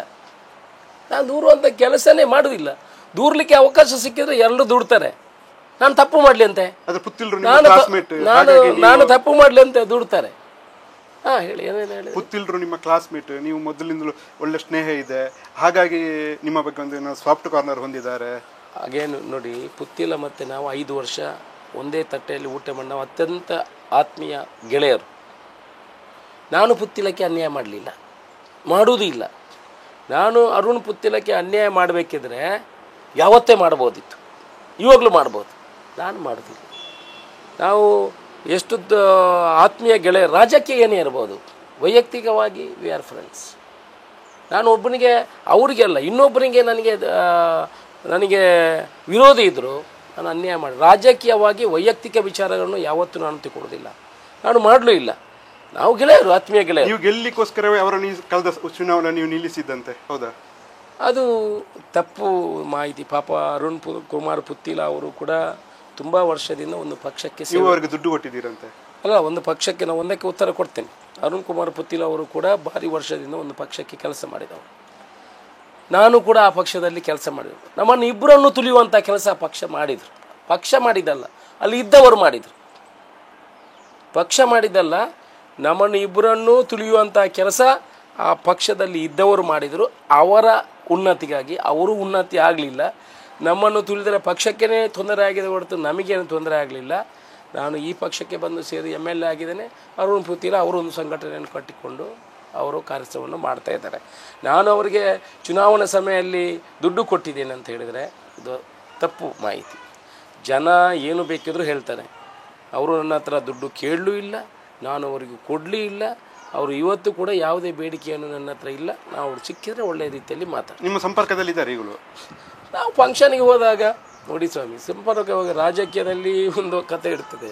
ಸಂಪರ್ಕ ಹೋಗುವಾಗ ಈಗ ಎಷ್ಟು ಬಿ ಜೆ ಪಿ ಕಾಂಗ್ರೆಸ್ನವರ ಮಗನನ್ನು ಬಿ ಜೆ ಪಿಯ ಅವನ ಮಗಳಿಗೆ ಕೊಟ್ಟಿದೆ. ಜಗದೀಶ್ ಶೆಟ್ಟರ್ ಅವರ ಮಗಳಿಗೆ ಯಾರನ್ನು ಕೊಟ್ಟದ್ದು? ಯಾರಿಗೆ ಮದುವೆ ಆಗಿದ್ದು? ನಮ್ಮ ಭೈರತಿ ಸುರೇಶ್ ಅವರ ಮಗನಿಗೆ ಯಾರು ಆಗಬಾರ್ದಂತ ನಾನು ಹೇಳೋದಿಲ್ಲ. ರಾಜಕೀಯ is different, personal life is different. ನೀವು ಚುನಾವಣೆ ಗೆದ್ದು 2.5 ವರ್ಷ ಆಯಿತು. ನೀವು ಬಹಳಷ್ಟು ಜನರಿಗೂ ನಿಮ್ಮ ಮೇಲೆ ನಿರೀಕ್ಷೆಗಳಿತ್ತು, ನಿಮಗೂ ಇಂತಹ ಎಲ್ಲ ತುಂಬ ಕೆಲಸಗಳನ್ನು ಮಾಡಬೇಕಂತ ನಿರೀಕ್ಷೆ ಇತ್ತು. ನಿಮ್ಮ ನಿರೀಕ್ಷೆ ಮಟ್ಟ ನೀವು ತಲುಪಿದ್ದೀರಾ? ನನ್ನ ನಿರೀಕ್ಷೆ ಮಟ್ಟಕ್ಕೆ ನಾನು ತಲುಪಲಿಲ್ಲ. ನನಗೆ ಕೆಲಸಗಳು ಆದಷ್ಟು ಬೇಗ ಆಗಬೇಕು. ಒಂದು ಕೆಲಸ ಕೈ ಹಿಡಿದ್ರೆ ಅದು ಆದಷ್ಟು ಬೇಗ ಆಗಬೇಕು. ಅದು ನನ್ನ result. I want result, not only announcement, I want result. So ನನ್ನ ಸ್ಪೀಡಿಗೆ ತಕ್ಕಾಗಿ ಅಧಿಕಾರಿ ವರ್ಗದಿಂದ ಕೆಲಸಗಳು ಆಗ್ತಾಯಿಲ್ಲ. ಸರ್ಕಾರಿ ಮಟ್ಟದಲ್ಲಿ ಅದೇ ಕೆಲಸ ಆಗೋದು. ಈಗ ಒಂದು ಟೆಂಡರ್ ಆಗಿ ನೋಡಿ, ಪುತ್ತೂರು ಉಪ್ಪಿನಂಗಡಿ ರಸ್ತೆ ಒಂದು ಉದಾಹರಣೆ ಕೊಡ್ತೇನೆ. ಹಣ ಸ್ಯಾಂಕ್ಷನ್ ಆಗಿ ಇವತ್ತಿಗೆ 1 ವರ್ಷ ಆಯಿತು. ಈಗ ಟೆಂಡರ್ ಆಗ್ತಾಯಿದೆ. ಹಣ ಸ್ಯಾಂಕ್ಷನ್ ಆಗಿ 1 ವರ್ಷ, ಈಗ ಟೆಂಡರ್ಗೆ ಬಂದಿದೆ. ನಿಮಗೆ ಹಿಡಿತಾ ಇದು ಈ ಸ್ಪೀಡನ್ನು ನಾವು ನನ್ನ ಸ್ಪೀಡಿಗೆ ಅಂದರೆ ಕೆಲವು ಅಧಿಕಾರಿಗಳು ಯಾರು ಪುತ್ತೂರಿಗೆ ಬರುವುದಿಲ್ಲ. ನನ್ನ ಸ್ಪೀಡು 100 ಕಿಲೋಮೀಟರ್ ಸ್ಪೀಡಲ್ಲಿ ಓಡ್ತೇನೆ. ಅದಕ್ಕಾಗಿ ಪುತ್ತೂರಿಗೆ ಯಾರು ಅಧಿಕಾರಿಗಳು ಬರ್ತಾರೆ, ಇದ್ದವರೆಲ್ಲ ಹೋಗ್ತಾರೆ, ಯಾರು ಬರಲಿಕ್ಕೆ ತಯಾರಿಲ್ಲ. ಅಂದರೆ ಸರ್ಕಾರಿ ವ್ಯವಸ್ಥೆ ಈಗಲ್ಲ, ಹಿಂದಿನಿಂದ ಇದೇ ರೀತಿಯಲ್ಲಿ ನಡ್ಕೊಂಡು ಬಂದಿದೆ. ಕಾನೂನು ಹೀಗೆ ಟೆಂಡರು, 45 ದಿವಸ ಟೆಂಡರು, ಒಂದು ಚುನಾವಣೆ 3 ತಿಂಗಳು ಹೋಯಿತು. ಈಗ 1 ತಿಂಗಳಿಂದ ದೀಪಾವಳಿ, ನವರಾತ್ರಿ, ಯಾರೂ ಇಲ್ಲ, ಸೆನ್ಸಸ್ಸು, ಯಾರೂ ಇಲ್ಲ ಅಧಿಕಾರಿಗಳು. ಈ ರೀತಿ ನನ್ನ ಸ್ಪೀಡಿಗೆ ಬರಬೇಕಿದ್ರೆ ಭಾರಿ ಟೈಮ್ ತಗೊಳ್ಬೋದು. ಅವರನ್ನು ನಿಮ್ಮ ಹಿಡಿತಕ್ಕೆ ತರುವಂಥ ಅಥವಾ ನಿಮ್ಮ ಸ್ಪೀಡಿಗೆ ಹೊಂದಾಣಿಕೆ ಮಾಡುವಂಥ ಏನಾದರೂ ಪ್ರಯತ್ನ ಮಾಡಿದರೆ? ಮಾಡ್ತಾ ಇದ್ದೀನಿ. ಅಧಿಕಾರಿಗಳನ್ನ ಲೆಫ್ಟ್ ಆ್ಯಂಡ್ ರೈಟ್ ತಗೊಳ್ತೀನಿ. ಟೈಮ್ ಲೈನ್ ಬಾಂಡ್, ಅವ್ರಿಗೆ ಇಷ್ಟು ಟೈಮಲ್ಲಿ ಟೆಂಡರ್ ಆಗಬೇಕು, ಈ ಕೆಲಸ ಆಗಬೇಕು, ಇದಾಗಬೇಕು ಅಂತ ಟೈಮ್ ಲೈನ್ ಕೊಡ್ತೀನಿ, ಮಾಡ್ತೀನಿ. ಎಲ್ಲ ಕೆಲಸಗಳನ್ನು ಬಡ್ದಿಟ್ಟು ಫಾಲೋಅಪ್ ಮಾಡ್ತೀನಿ. ನೀವು ಕಂಪೇರ್ ಮಾಡಿ, ಎಲ್ಲಾದರೂ ಬೇರೆ ಯಾವುದೇ ಶಾಸಕರನ್ನ ಹೇಳಿದೆ ಒಂದು ಕಂಪೇರ್ ಮಾಡಿ. ಇಷ್ಟು ಕೆಲಸ ಪುತ್ತೂರಿನಲ್ಲಿ 2.5 ವರ್ಷದಲ್ಲಿ ಆದಂಥ ಕೆಲಸ ಯಾವುದಾದ್ರೂ ವಿಧಾನಸಭಾ ಕ್ಷೇತ್ರದಲ್ಲಿ ಆಗಿದೆಯಾ ಅಂತ ನೀವೇ ನಾನು ಅದಕ್ಕೆ ಮಾರ್ಕ್ ಕೊಡಲಿಕ್ಕೆ ಹೋಗೋದಿಲ್ಲ. ಆದರೆ ನೀವು ನಿಮ್ಮ ಬೆಂಚ್ ಮಾರ್ಕ್ ಪ್ರಾಜೆಕ್ಟ್ಗಳಂತ ಹೇಳಿದಂಥ ಮೆಡಿಕಲ್ ಕಾಲೇಜ್, ಅದನ್ನು ನೀವು ಬಜೆಟಲ್ಲಿ ನಮೂದಿ ಆಯಿತು, ಉಲ್ಲೇಖ ಆಯಿತು. ಆಮೇಲೆ CM ಅವರು ಒಂದು ಕಾರ್ಯಕ್ರಮದಲ್ಲಿ ಅದನ್ನು ತಿಳಿಸಿದ್ರು. ಆದರೆ ಈಗಲೂ ಅದಕ್ಕೊಂದು ಬೌಂಡ್ರಿ ಹಾಕುವಂಥದ್ದು, ಒಂದು ಬೇಲಿ ಹಾಕುವಂಥದ್ದು, ಕನಿಷ್ಠ ಅದರ ಸೊಪ್ಪು ತೆಗೆಯುವಂಥದ್ದು, ಅಥವಾ ಅದೊಂದು ನೇಮ್ ಬೋರ್ಡ್ ಹಾಕುವಂಥದ್ದು, ಇಂಥದ್ದು ಆಗಲಿಲ್ಲ. ಬರೀ ಪ್ರಚಾರಕ್ಕೆ ನೀವು ಮಾಡಿದ್ದು ಅಂತ ಜನ ಹೇಳ್ತಾರೆ. ನೋಡಿ, ಫೆಬ್ರವರಿ, ಮಾರ್ಚ್, ಏಪ್ರಿಲಲ್ಲಿ ಬಜೆಟ್ ಆಗಿತ್ತು. ಆ ನಂತರ ಏನಾಯಿತು, ಬಜೆಟಿನಲ್ಲಿ ಅದನ್ನು ಹೆಲ್ತ್ ಡಿಪಾರ್ಟ್ಮೆಂಟಿಗೆ ಹಾಕಿದರು. ಹೆಲ್ತ್ ಡಿಪಾರ್ಟ್ಮೆಂಟಲ್ಲಿ ಮಾಡಿದರೆ ನೀವು ಆಸ್ಪತ್ರೆ ಕಟ್ಟಬೇಕು. ಮೆಡಿಕಲ್ ಕಾಲೇಜ್ ಮಾಡಬೇಕಿದ್ರೆ ಮೊದಲು ಆಸ್ಪತ್ರೆ ಕಟ್ಟಬೇಕು. ಹೆಲ್ತ್ ಡಿಪಾರ್ಟ್ಮೆಂಟಲ್ಲಿ ಮಾಡಿದರೆ ಮೆಡಿಕಲ್ ಕಾಲೇಜ್ಗಿರುವ ಗೈಡ್ಲೈನ್ಸ್ ಫುಲ್ಫಿಲ್ ಆಗೋದಿಲ್ಲ. ಮತ್ತು ಹೆಲ್ತ್ ಡಿಪಾರ್ಟ್ಮೆಂಟ್ನವರು ಈಗಿರುವಂಥ ಜಾಗದಲ್ಲಿ ಕಟ್ಟಬೇಕು ಅಂತ ಹೆಲ್ತ್ ಡಿಪಾರ್ಟ್ಮೆಂಟ್ನವರು. ನಾವು ಅದಕ್ಕೆ ಒಪ್ಪುವುದಿಲ್ಲ. ನಾವು ಈ 40 ಎಕರೆಯಲ್ಲಿ ಮಾಡಬೇಕು. ಯಾಕೆಂತೇಳಿದ್ರೆ ಮುಂದೆ ಫಿಸಿಯೋಥೆರಪಿ ಕಾಲೇಜ್ ಆಗ್ಬೋದು, ಆನಂತರ ಆಯುರ್ವೇದಿಕ್ ಕಾಲೇಜ್ ಆಗ್ಬೋದು, ನರ್ಸಿಂಗ್ ಕಾಲೇಜ್ ಆಗ್ಬೋದು, ಬೇರೆ ಬೇರೆ ಕಾಲೇಜುಗಳು, ಕನೆಕ್ಟೆಡ್ ಕಾಲೇಜುಗಳು ಮಾಡಿ ಅದನ್ನು ನಮ್ಮ ಕನಸು ಇವತ್ತು ಮಣಿಪಾಲ ಹೇಗೆ ಆಗಿದೆ ಆ ಥರ ಅದನ್ನು ಬೆಳೆಸಬೇಕು. ನಾನು ಇರ್ತೇನೋ, ಇನ್ನೊಬ್ಬ ಇರ್ತಾನೋ, ಡೌನ್ ದ ಲೈನ್ ಏನಾದರೂ 25-50 ಇಯರ್ಸ್ or 100 ಇಯರ್ಸ್. ಸೊ ಅದನ್ನು ಆ ರೀತಿ ಕನಸು ಕಟ್ಟಿದ್ದೀವಿ ನಾವು. ಅದಕ್ಕೆ ಪೂರಕವಾಗಿ ಈಗ ನಾವು ತೆಕ್ಕೊಳ್ಳುವಂಥ ಸ್ಟೆಪ್ಪು ಫೌಂಡೇಶನ್ ಅಂತ ಹೇಳ್ತೀವಿ, ಅದು ಕರೆಕ್ಟಾಗಿರಬೇಕು. ಅದಕ್ಕಾಗಿ ನಾವು ಆರೋಗ್ಯ ಇಲಾಖೆಯಿಂದ ಅದನ್ನು ತೆಗೆದು ಮೆಡಿಕಲ್ ಕಾಲೇಜ್ ಸೆಕ್ಷನ್ಗೆ ಹಾಕಿ ಅಲ್ಲಿ ಬಜೆಟ್ ಮಾಡಿ ಆಸ್ಪತ್ರೆ ಕಟ್ಟಲಿಕ್ಕೆ ಎಲ್ಲ ಯೋಜನೆಗಳು ನಡೀತಾ ಇದೆ. ಫೈನಲ್ ಕಾಲ್ ನಮ್ಮ ಮುಖ್ಯಮಂತ್ರಿಯವರು ತಗೊಳ್ಬೇಕಿದೆ. ಅಂದರೆ ಫೈನಾನ್ಸು, ಹೆಲ್ತು ಮತ್ತು ಮೆಡಿಕಲ್ ಎಜುಕೇಷನನ್ನು ತಗೊಂಡು ಒಂದು ಮೀಟಿಂಗ್ ಮಾಡಿ ಅದನ್ನು ಶಿಫ್ಟ್ ಮಾಡುವಂಥ ಕೆಲಸಗಳಾಗ್ತದೆ. ಅದಾದ ಕೂಡಲೇ ಇಲ್ಲಿ ಟೆಂಡರ್ ಕೆಲಸಗಳಾಗ್ತದೆ. ಮತ್ತು ನಾವು ಅಲ್ಲಿ ಏನು ಕ್ಲೀನ್ ಮಾಡೋದಿಲ್ಲ, ಪ್ರಕೃತಿಯನ್ನು ಹಾಲಿ ಮಾಡುವುದಿಲ್ಲ. ಅಲ್ಲಿ ಒಂದು ಪ್ರಕೃತಿಯ ಜೊತೆಗೆ ಈ ಕಾಲೇಜನ್ನು ಮಾಡುವಂಥ ಡಿಸೈನ್ಗಳನ್ನು ಮಾಡ್ತಾಯಿದ್ದೇವೆ. ಪರಿಸರದ ಜೊತೆಗೆ ಅದನ್ನು ಕೂಡಿಸುವಂಥ ವ್ಯವಸ್ಥೆ ಮಾಡ್ತೀವಿ. ಎಲ್ಲಿ ಬಿಲ್ಡಿಂಗಲ್ಲಿ ಬರ್ತಾ ಅಲ್ಲಿ ಮಾತ್ರ ಅದನ್ನು ತೆಗೆಯುವಂಥದ್ದು. ಆ ರೀತಿ ನೀವು ಇನ್ನೊಂದು 25 ವರ್ಷ ನೋಡಿ, ಇಟ್ ಈಸ್ ಲೈಕ್ ನಮ್ಮ ಪುತ್ತೂರು ಮಣಿಪಾಲದಿಂದ ನಮ್ಮ ಚಿಕ್ಕಮಗಳೂರು ನಮ್ಮ ಇಲ್ಲಿ ಶೇಡಿಯಾಪು ಮಣಿಪಾಲದಿಂದ ಒಳ್ಳೆ ರೀತಿಯಲ್ಲಿ ಬೆಳೆದಿದೆ. ಆದರೆ ಇನ್ನಿರೋದು 2.5 ವರ್ಷ ಅಲ್ಲ, ನೀವು ಹೇಳಿದ್ರೆ ನನ್ನ ಕೊನೆಯ ಟೈಮ್ ಅಂದರೆ 2.5 ವರ್ಷದಲ್ಲಿ ಆಸ್ಪತ್ರೆ ಮಾಡಿ ಮೆಡಿಕಲ್ ಕಾಲೇಜಿಗೆ ಶಿಲಾನ್ಯಾಸವನ್ನು ಮಾಡುವಂಥ ಮೆಡಿಕಲ್ ಕಾಲೇಜಿಗೆ ಎಷ್ಟೊಳಗೆ ಫಿನಿಶ್ ಮಾಡಲಿಕ್ಕೆ ಆಗ್ತದೆ ಅಷ್ಟು ಮಾಡ್ತೀನಿ. ಇನ್ನು 200 ವರ್ಷ ಹೋದರೆ ಅಶೋಕ್ ರಯ್ಯ ಇಲ್ಲಿ ಏನು ಮೆಡಿಕಲ್ ಕಾಲೇಜನ್ನು ತಂದಿರೋದು. ಇನ್ನೊಂದು ಸಲ ಜನ ಆಶೀರ್ವಾದ ಮಾಡಿದರೆ ಖಂಡಿತ ಅದನ್ನು ಮಾಡಿ ಪೂರ್ತಿ ಮಾಡಿದೆವು. ನೋಡಿ, ಒಂದು ಬಿಲ್ಡಿಂಗ್ ಕಟ್ಟಬೇಕಿದ್ರೆ 2 ವರ್ಷ ಬೇಕಾಗ್ತದೆ. ಈಗ 250 ಬೆಡ್ಡಿದ್ದು ಕಟ್ಟಬೇಕಿದ್ರೆ 2.5 ವರ್ಷ ಬೇಕು, ಮಿನಿಮಮ್ 2.5 ವರ್ಷ. ಆ 2.5 ವರ್ಷದಲ್ಲಿ ಏನೇನು ಮಾಡಲಿಕ್ಕೆ ಆಗ್ತದೆ ಅದನ್ನು ಮಾಡಿ ಮೆಡಿಕಲ್ ಕಾಲೇಜನ್ನು ಸ್ಯಾಂಕ್ಷನ್ ಮಾಡಿ ಜನ ಆಶೀರ್ವಾದ ಮಾಡಿದರೆ, ಒಳ್ಳೆ ಕೆಲಸ ಮಾಡಿದರೆ ಜನ ಆಶೀರ್ವಾದ ಮಾಡಬೇಕು. ಅಶೋಕ್ ರೈ ಏನಾದರೂ ಕೆಲಸ ಮಾಡಿದ್ರೆ ಜನರ ನಿರೀಕ್ಷೆ ಇದ್ದರೆ ಮುಂದುವರಿಸುವಂಥ ಕೆಲಸ. ಅಂದರೆ ಈ 2.5 ವರ್ಷದಲ್ಲಿ ಶಿಲಾನ್ಯಾಸದ ಹಂತದವರೆಗೆ ಇನ್ನು ಶಿಲಾನ್ಯಾಸ ಅಲ್ಲ, ಬಿಲ್ಡಿಂಗ್ ಆಗಬೇಕು. ಶಿಲಾನ್ಯಾಸ ಅಂತ ಅಲ್ಲ, 2.5 ವರ್ಷದಲ್ಲಿ ಬಿಲ್ಡಿಂಗ್ ಆಗಬೇಕು. ಅಲ್ಲ, ಅದು ಆಸ್ಪತ್ರೆಗೆ. ಹೌದು, ಮೆಡಿಕಲ್ ಕಾಲೇಜಿಗೆ ಶಿಲಾನ್ಯಾಸ ಆಗಬೇಕು. ಈ ನೆಕ್ಸ್ಟ್ ಮಂತಲ್ಲಿ ನೆಕ್ಸ್ಟ್ ಬಜೆಟಲ್ಲಿ ನಮಗೆ ವಿಚಾರ ಇದೆ, ಮೆಡಿಕಲ್ ಕಾಲೇಜಿಗೆ ದುಡ್ಡು ಇಡಬೇಕು. ಈಗ ನಾಡ್ದು ಸಿಎಂ ಬರ್ತಾರೆ, ಅವರಲ್ಲಿ ಏನಾದರೂ ಒತ್ತಾಯ ಮಾಡುವ? ಸಿಎಂ ಅಲ್ಲಿ ಒತ್ತಾಯ ಅಲ್ಲ, ಮೀಟಿಂಗ್ ಅದಕ್ಕೆ ಮೊದಲು ನಾಳೆ ನಾಡಿದ್ದು ಮೀಟಿಂಗ್ ಫಿಕ್ಸ್ ಮಾಡಲಿಕ್ಕೆ ಹೇಳಿದ್ದೀನಿ. ಅವ್ರು ಬರುವ ಮೊದಲು ಆ ಪ್ರಯಾರಿಟಿ ಪ್ರಿಲಿಮಿನರಿ ಮೀಟಿಂಗನ್ನು ಮಾಡಿ ಅವ್ರ ಹತ್ರ ಡಿಸ್ಕಸ್ ಮಾಡಿ ಅವ್ರ ಹತ್ರ ಬಾಯಲ್ಲಿ ಅವರು ಮೆಡಿಕಲ್ ಕಾಲೇಜ್ ಬಗ್ಗೆ ಹೇಳಬೇಕು. ಹೇಳ್ತಾರೆ ಅನ್ನೋ ವಿಶ್ವಾಸ ಇದೆ. ಹೇಳಲೇಬೇಕಲ್ಲ.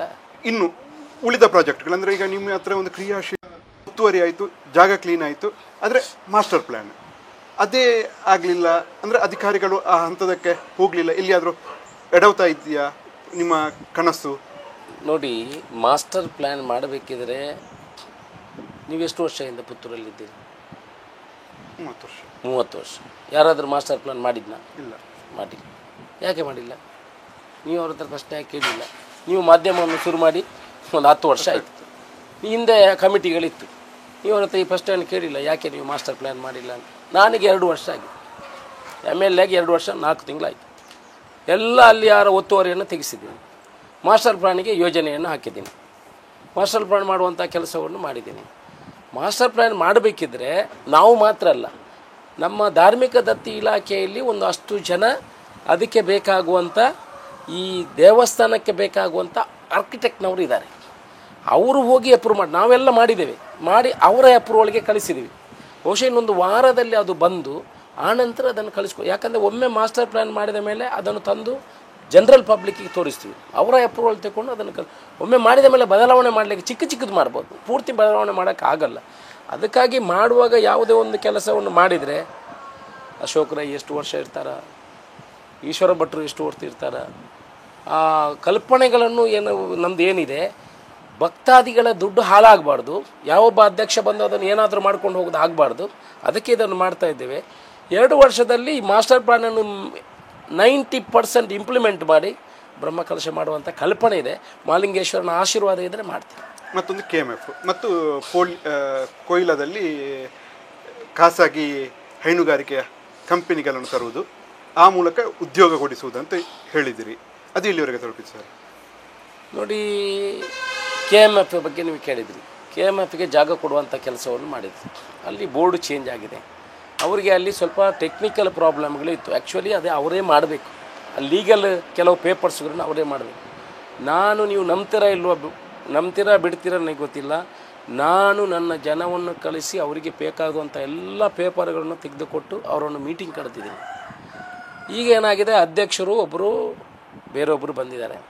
ಅವರು ಸ್ವಲ್ಪ ಉಡುಪಿಯಲ್ಲಿ ಈ ಪ್ರಾಜೆಕ್ಟ್ಗಳನ್ನು ಮಾಡಬೇಕು ಅಂತ ಅವರಿಗೆ ಸ್ವಲ್ಪ ಮನಸ್ಸಿದೆ. ನಾವು ಅದನ್ನು ಮಂಗಳೂರು ಇಲ್ಲೇ ಮಾಡಬೇಕು, ಬೈ ಚಾನ್ಸ್ ನಿಮಗೆ ಬೇಡ ಅಂತಾದರೆ ಆ ಜಾಗವನ್ನು ವಾಪಸ್ ಕೊಡಿ ಅಂತ ಕೂಡ ಅವ್ರ ಹತ್ರ ಕೇಳಿದ್ದೀನಿ. ಅವರಿಗೊಂದು ಸಮಯಾವಕಾಶವನ್ನು ಕೊಟ್ಟಿದ್ದೀನಿ. ಅವರು ಆ ಜಾಗವನ್ನು ಉಪಯೋಗ ಮಾಡಿಲ್ಲ ಅಂತಾದರೆ ನಾವು ಅದನ್ನು ವಾಪಸ್ ತಗೊಂಡು ಒಬ್ಬರು ಸಾಫ್ಟ್ ಡ್ರಿಂಕ್ ಮಾಡುವ ಕಂಪನಿಯವರು ರೆಡಿ ಇದ್ದಾರೆ. ಈಸ್ ರೆಡಿ ಟು ಇನ್ವೆಸ್ಟ್ ಅವರು 300 crores ದಿವಸಗಳು ಕೇಳ್ತಾರೆ. ನಾನು ಅವರಿಗೆ ಜಾಗವನ್ನು ಹುಡುಕಿ ನೋಡ್ತಾ ಇದ್ದೇನೆ. ಇವತ್ತಿನವರೆಗೆ ಕೊಡಲಿಕ್ಕೆ ಕೊಯ್ಲೆದಲ್ಲಿ ಕೊಡುವಂತ ಇದ್ದೆ.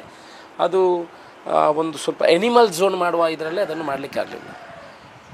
ಅಲ್ಲಿ ಪೌಲ್ಟ್ರಿ ಫಾರ್ಮ್ ಕೊಯ್ಲದಲ್ಲಿ ನಮ್ಮ ಕಾಲೇಜ್ ಪಶುವೈದ್ಯಕೀಯ ಕಾಲೇಜ್ ಆರಂಭ ಮಾಡೋದು ಒಳ ಮೀಸಲಾತಿ ಬಂದಿತ್ತು. ಇದರಲ್ಲಿ ನಾವು ಅದನ್ನು ಇನಾಗ್ರೇಷನ್ ಮಾಡುವಂಥವ್ರು. ಒಳ ಮೀಸಲಾತಿಯಿಂದ ಅದು ಕ್ಲಿಯರ್ ಆಗದೆ ಅಪಾಯಿಂಟ್ಮೆಂಟ್ ಮಾಡಲಿಕ್ಕೆ ಆಗ್ತಾ ಇರಲಿಲ್ಲ. ಈಗ ಒಳ ಮೀಸಲಾತಿ ಕ್ಲಿಯರ್ ಆಗಿದೆ. ಈ ವರ್ಷ ಅಕಾಡೆಮಿಕ್ ಇಯರ್ಗೆ ಅಲ್ಲಿ 101% ಪಶುವೈದ್ಯಕೀಯ ಕಾಲೇಜ್ ಆರಂಭ ಆಗ್ತದೆ. ಅದನ್ನು ಅನಿಮಲ್ ಝೋನ್ ಮಾಡಬೇಕು ಅಂತ ಒಂದು ಕನಸಿದೆ. ಈಗಲೇ ಐಡಿಯಲ್ ಚಿಕನ್ಸ್ನವರು 50 ಎಕರೆ ಜಾಗ ಕೇಳಿದ್ದಾರೆ. ಅವರ ಪ್ರಪೋಸಲನ್ನು ಗೌರ್ಮೆಂಟಿಗೆ ಸಬ್ಮಿಟ್ ಮಾಡಿದ್ದೀನಿ. ನಾನು ಈಗ ಹೇಳಿದಾಗೆ ಗೌರ್ಮೆಂಟಿನ ವಿಚಾರ 3 ತಿಂಗಳು 4 ತಿಂಗಳು ನನ್ನ ಸ್ಪೀಡಿಗೆ ಬರ್ತಾ ಇಲ್ಲ ಅಂತ ನಾನು ಇವತ್ತು ಉಲ್ಲೇಖ ಮಾಡಿದೆ. ಇದೆಲ್ಲ ನನ್ನ ಸ್ಪೀಡಿಗೆ ಬರೋದು ನಿರಂತರ ಪ್ರಯತ್ನಗಳನ್ನು ಮಾಡ್ತಾ ಇದ್ದೀನಿ. ಅದನ್ನು ಮಾಡಿ ಅವರು 1500 ಜನರಿಗೆ ಉದ್ಯೋಗದ ಭರವಸೆಯನ್ನು ಕೊಟ್ಟಿದ್ದಾರೆ. 1.5 ವರ್ಷದಲ್ಲಿ ಅವರ ಚಿಕನ್ ಪ್ರಾಸೆಸಿಂಗ್ ಯೂನಿಟನ್ನು ಮಾಡ್ತೀನಿ ಅಂತ ಶೆಡ್ ಹಾಕಿ ಮಾಡ್ತೀನಿ ಅಂತ ಹೇಳಿದೆ. ಅದಾದ ಕೂಡಲೇ ನಿರಂತರ ಯಾವುದು ನಾನು ಮೈಕಲ್ಲಿ ಬಾಯಲ್ಲಿ ಹೇಳಿದ್ದೀನಿ ಅದನ್ನು ಇವತ್ತು ಎಡೆ ಬಿಡದೆ ಅದರ ಹಿಂದೆ ಬಿದ್ದು ಅದನ್ನು ಫಾಲೋಅಪ್ ಮಾಡುವಂಥ ಕೆಲಸವನ್ನು ಮಾಡ್ತಿಲ್ಲ. ಇನ್ನು ಮರೆಯುವಂಥ ಪ್ರಶ್ನೆನೇ ಇಲ್ಲ. ನಾನು 25 ಹೇಳೋದಿಲ್ಲ, ಹೇಳೋದೇ 5-6 ಅದನ್ನು ಮುಗಿಸಿ ಬಿಡ್ತೇನೆ. ಇನ್ನು ಸಾಸಲಿಂಗೇಶ್ವರ ದೇವಸ್ಥಾನದ್ದು ಭಾರಿ ನಮಗೆ ಅದು ಅತ್ಯಂತ, ನಾವು ಪ್ರಯಾಗಿಗೆ ಹೋಗ್ತೇವೆ ಸ್ನಾನ ಮಾಡಲಿಕ್ಕೆ. ಕಾಶಿ ಕ್ಷೇತ್ರ, ಸಂಗಮ ಕ್ಷೇತ್ರ, ಇಷ್ಟು ದೊಡ್ಡ ನದಿಗಳು ಸಂಗಮ ಆಗುವಂಥ ಕ್ಷೇತ್ರ ಎಲ್ಲಿಯೂ ಇಲ್ಲ. ನೀವು ಸತ್ತವರಿಗೆ ಪಿಂಡ ಬಿಡಲಿಕ್ಕೆ ಎಲ್ಲ ಇಲ್ಲೇ ಬರುವಂಥದ್ದು. ಅಲ್ಲಿ ವ್ಯವಸ್ಥೆಗಳೇನಿಲ್ಲ. 352 ಕೋಟಿ ರೂಪಾಯಿಯ ಒಂದು ಪ್ರಪೋಸಲ್ ಮಾಡಿ ಅದನ್ನು ಬೋರ್ಡಲ್ಲಿ ಪಾಸ್ ಮಾಡಿ ಮುಖ್ಯಮಂತ್ರಿಗಳು ಉಪಮುಖ್ಯಮಂತ್ರಿಗಳು ಎಲ್ಲ ಪಾಸ್ ಮಾಡಿ ಫೈನಲ್ DPR ಆಗಿ ಇನ್ನು ಮುಖ್ಯಮಂತ್ರಿ ಮತ್ತು ಉಪಮುಖ್ಯಮಂತ್ರಿಯವರು ಕ್ಯಾಬಿನೆಟಲ್ಲಿ ಇದನ್ನು ಪಾಸ್ ಮಾಡಲಿಕ್ಕೆ ಇದೆ. 200 ಕೋಟಿ ಅಪ್ರೂವ್ಡ್, 100 ಕೋಟಿ ಕನ್ಫ್ಯೂಷನ್. ನಾವು 100 ಕೋಟಿಯನ್ನು ದೇವಸ್ಥಾನಕ್ಕೆ ಬಳಕೆ ಮಾಡಿದ್ದೇವೆ, 200 ಕೋಟಿಯನ್ನು ಆಣೆಕಟ್ಟಿಗೆ ಅದಕ್ಕೆ ಬೇಕಾಗುವಂಥ 360 ಕೋಟಿ ಅಲ್ಲ 352. ಅದರಲ್ಲಿ 352ರಲ್ಲಿ 60 ಕೋಟಿ ಟ್ಯಾಕ್ಸೇ ಆಗ್ತದೆ, ಟ್ಯಾಕ್ಸೇ ಬರ್ತದೆ. ಒಟ್ಟು ಬಜೆಟ್ ಇರುವಂಥದ್ದು, ಆದರೂ ದುಡ್ಡು ಅಷ್ಟು ಬಿಡುಗಡೆ ಮಾಡಬೇಕಾಗ್ತದೆ ಟ್ಯಾಕ್ಸ್ ಸೇರಿ. ಸೊ ಇನ್ನು ಫೈನಲ್ ಅಪ್ರೂವಲ್ ಇದೆ. ದೇವರ ಹತ್ರ ಪ್ರಾರ್ಥನೆ ಮಾಡ್ಕೊಂಡಿದ್ದೀನಿ. ಅದು ಬಂದು ಪಾಸಾಗಿ ಕ್ಯಾಬಿನೆಟ್ ಆಗಿ ಬಂದರೆ ಉಪ್ಪಿನಂಗಡಿಯ ಚಿತ್ರಣವನ್ನು ನೀವು ನೋಡಿ. ಅದನ್ನು ನೋಡಿದ ಮೇಲೆ ಬರುವ ವರ್ಷ 1 ವರ್ಷದ ಮೇಲೆ ನೀವು ಇಂಟರ್ವ್ಯೂ ಮಾಡಿ. ಅದು ಸಹ 2 ವರ್ಷದಲ್ಲಿ ಆಗ್ತದೆ 100% ಅದಕ್ಕೆ ಬರೋದು 18 ತಿಂಗಳು ಟೈಮ್. ಅದು 18 ತಿಂಗಳು ಅದು ಅದಕ್ಕೆ ಡೆಡ್ಲೈನು. ಒಂದು 3 ಮಂತ್ಸ್ ಗ್ರೇಸ್. ಒಂದು ಸೀಸನ್ ಮಳೆ ನಿಂತಾಗ ಬ್ರಿಡ್ಜ್ ಮೇಲೆ ಬರಬೇಕು. ನೀವು ಮಂಗಳೂರಿನ ಸಂಸದರಾದಂಥ ಬ್ರಿಜೇಶ್ ಚೌಟರಿ ಪಕ್ಷ ಬೇರೆ ಆದರೂ ಬಾರಿ ಕ್ಲೋಸ್ ಇದ್ದೀರಿ. ಅವರ ಮೂಲಕ ಪ್ರಸಾದಂ ಸ್ಕೀಮನ್ನು ಪುತ್ತೂರು ಲಿಂಗೇಶ್ವರ ದೇವಸ್ಥಾನಕ್ಕೆ ತರ್ತೀರಿ ಅನ್ನುವಂಥದ್ದು ನೋಡಿ. ನಾನು ಮೊದಲೇ ಹೇಳಿದ್ದೀನಿ, ನೀವು ಹೇಳಿದ್ರಿ ಒಬ್ಬರಿಗೆ ವಾಗ್ದಾಳಿ ಮಾಡ್ತೀರಿ. ನಾನು ಯಾರ ಬಗ್ಗೆನೂ ವಾಗ್ದಾಳಿ ಮಾಡಲಿಕ್ಕೆ ಹೋಗೋದಿಲ್ಲ. ಅವರವರ ಕೆಪಾಸಿಟಿಯಲ್ಲಿ ಅವರವರು ಕೆಲಸ ಮಾಡ್ತಾರೆ. ಹಿಂದಿನ ಶಾಸಕರು ಎಷ್ಟು ಕೆಲಸ ಮಾಡಿದ್ದಾರೆ, ಈಗ ನಾನು ಎಷ್ಟು ಮಾಡಿದ್ದೀನಿ, ನಾನು ತುಲನೆ ಮಾಡಲಿಕ್ಕೆ ಹೋಗೋದಿಲ್ಲ. ನನ್ನ ಕೆಲಸವನ್ನು ನಾನು ಮಾಡ್ಕೊಂಡು ಹೋಗ್ತೀನಿ. ಅದರಲ್ಲಿ ಜನ ಮೆಚ್ಚುಗೆ ಆದರೆ ನನಗೆ ಸಂತೋಷ ಆಗ್ತದೆ, ಬೇರೆ ಏನಿಲ್ಲ. ಬ್ರಿಜೇಶ್ ಶೌಟ್ರು ಕೆಲಸ ಮಾಡ್ತಾಯಿದ್ದಾರೆ.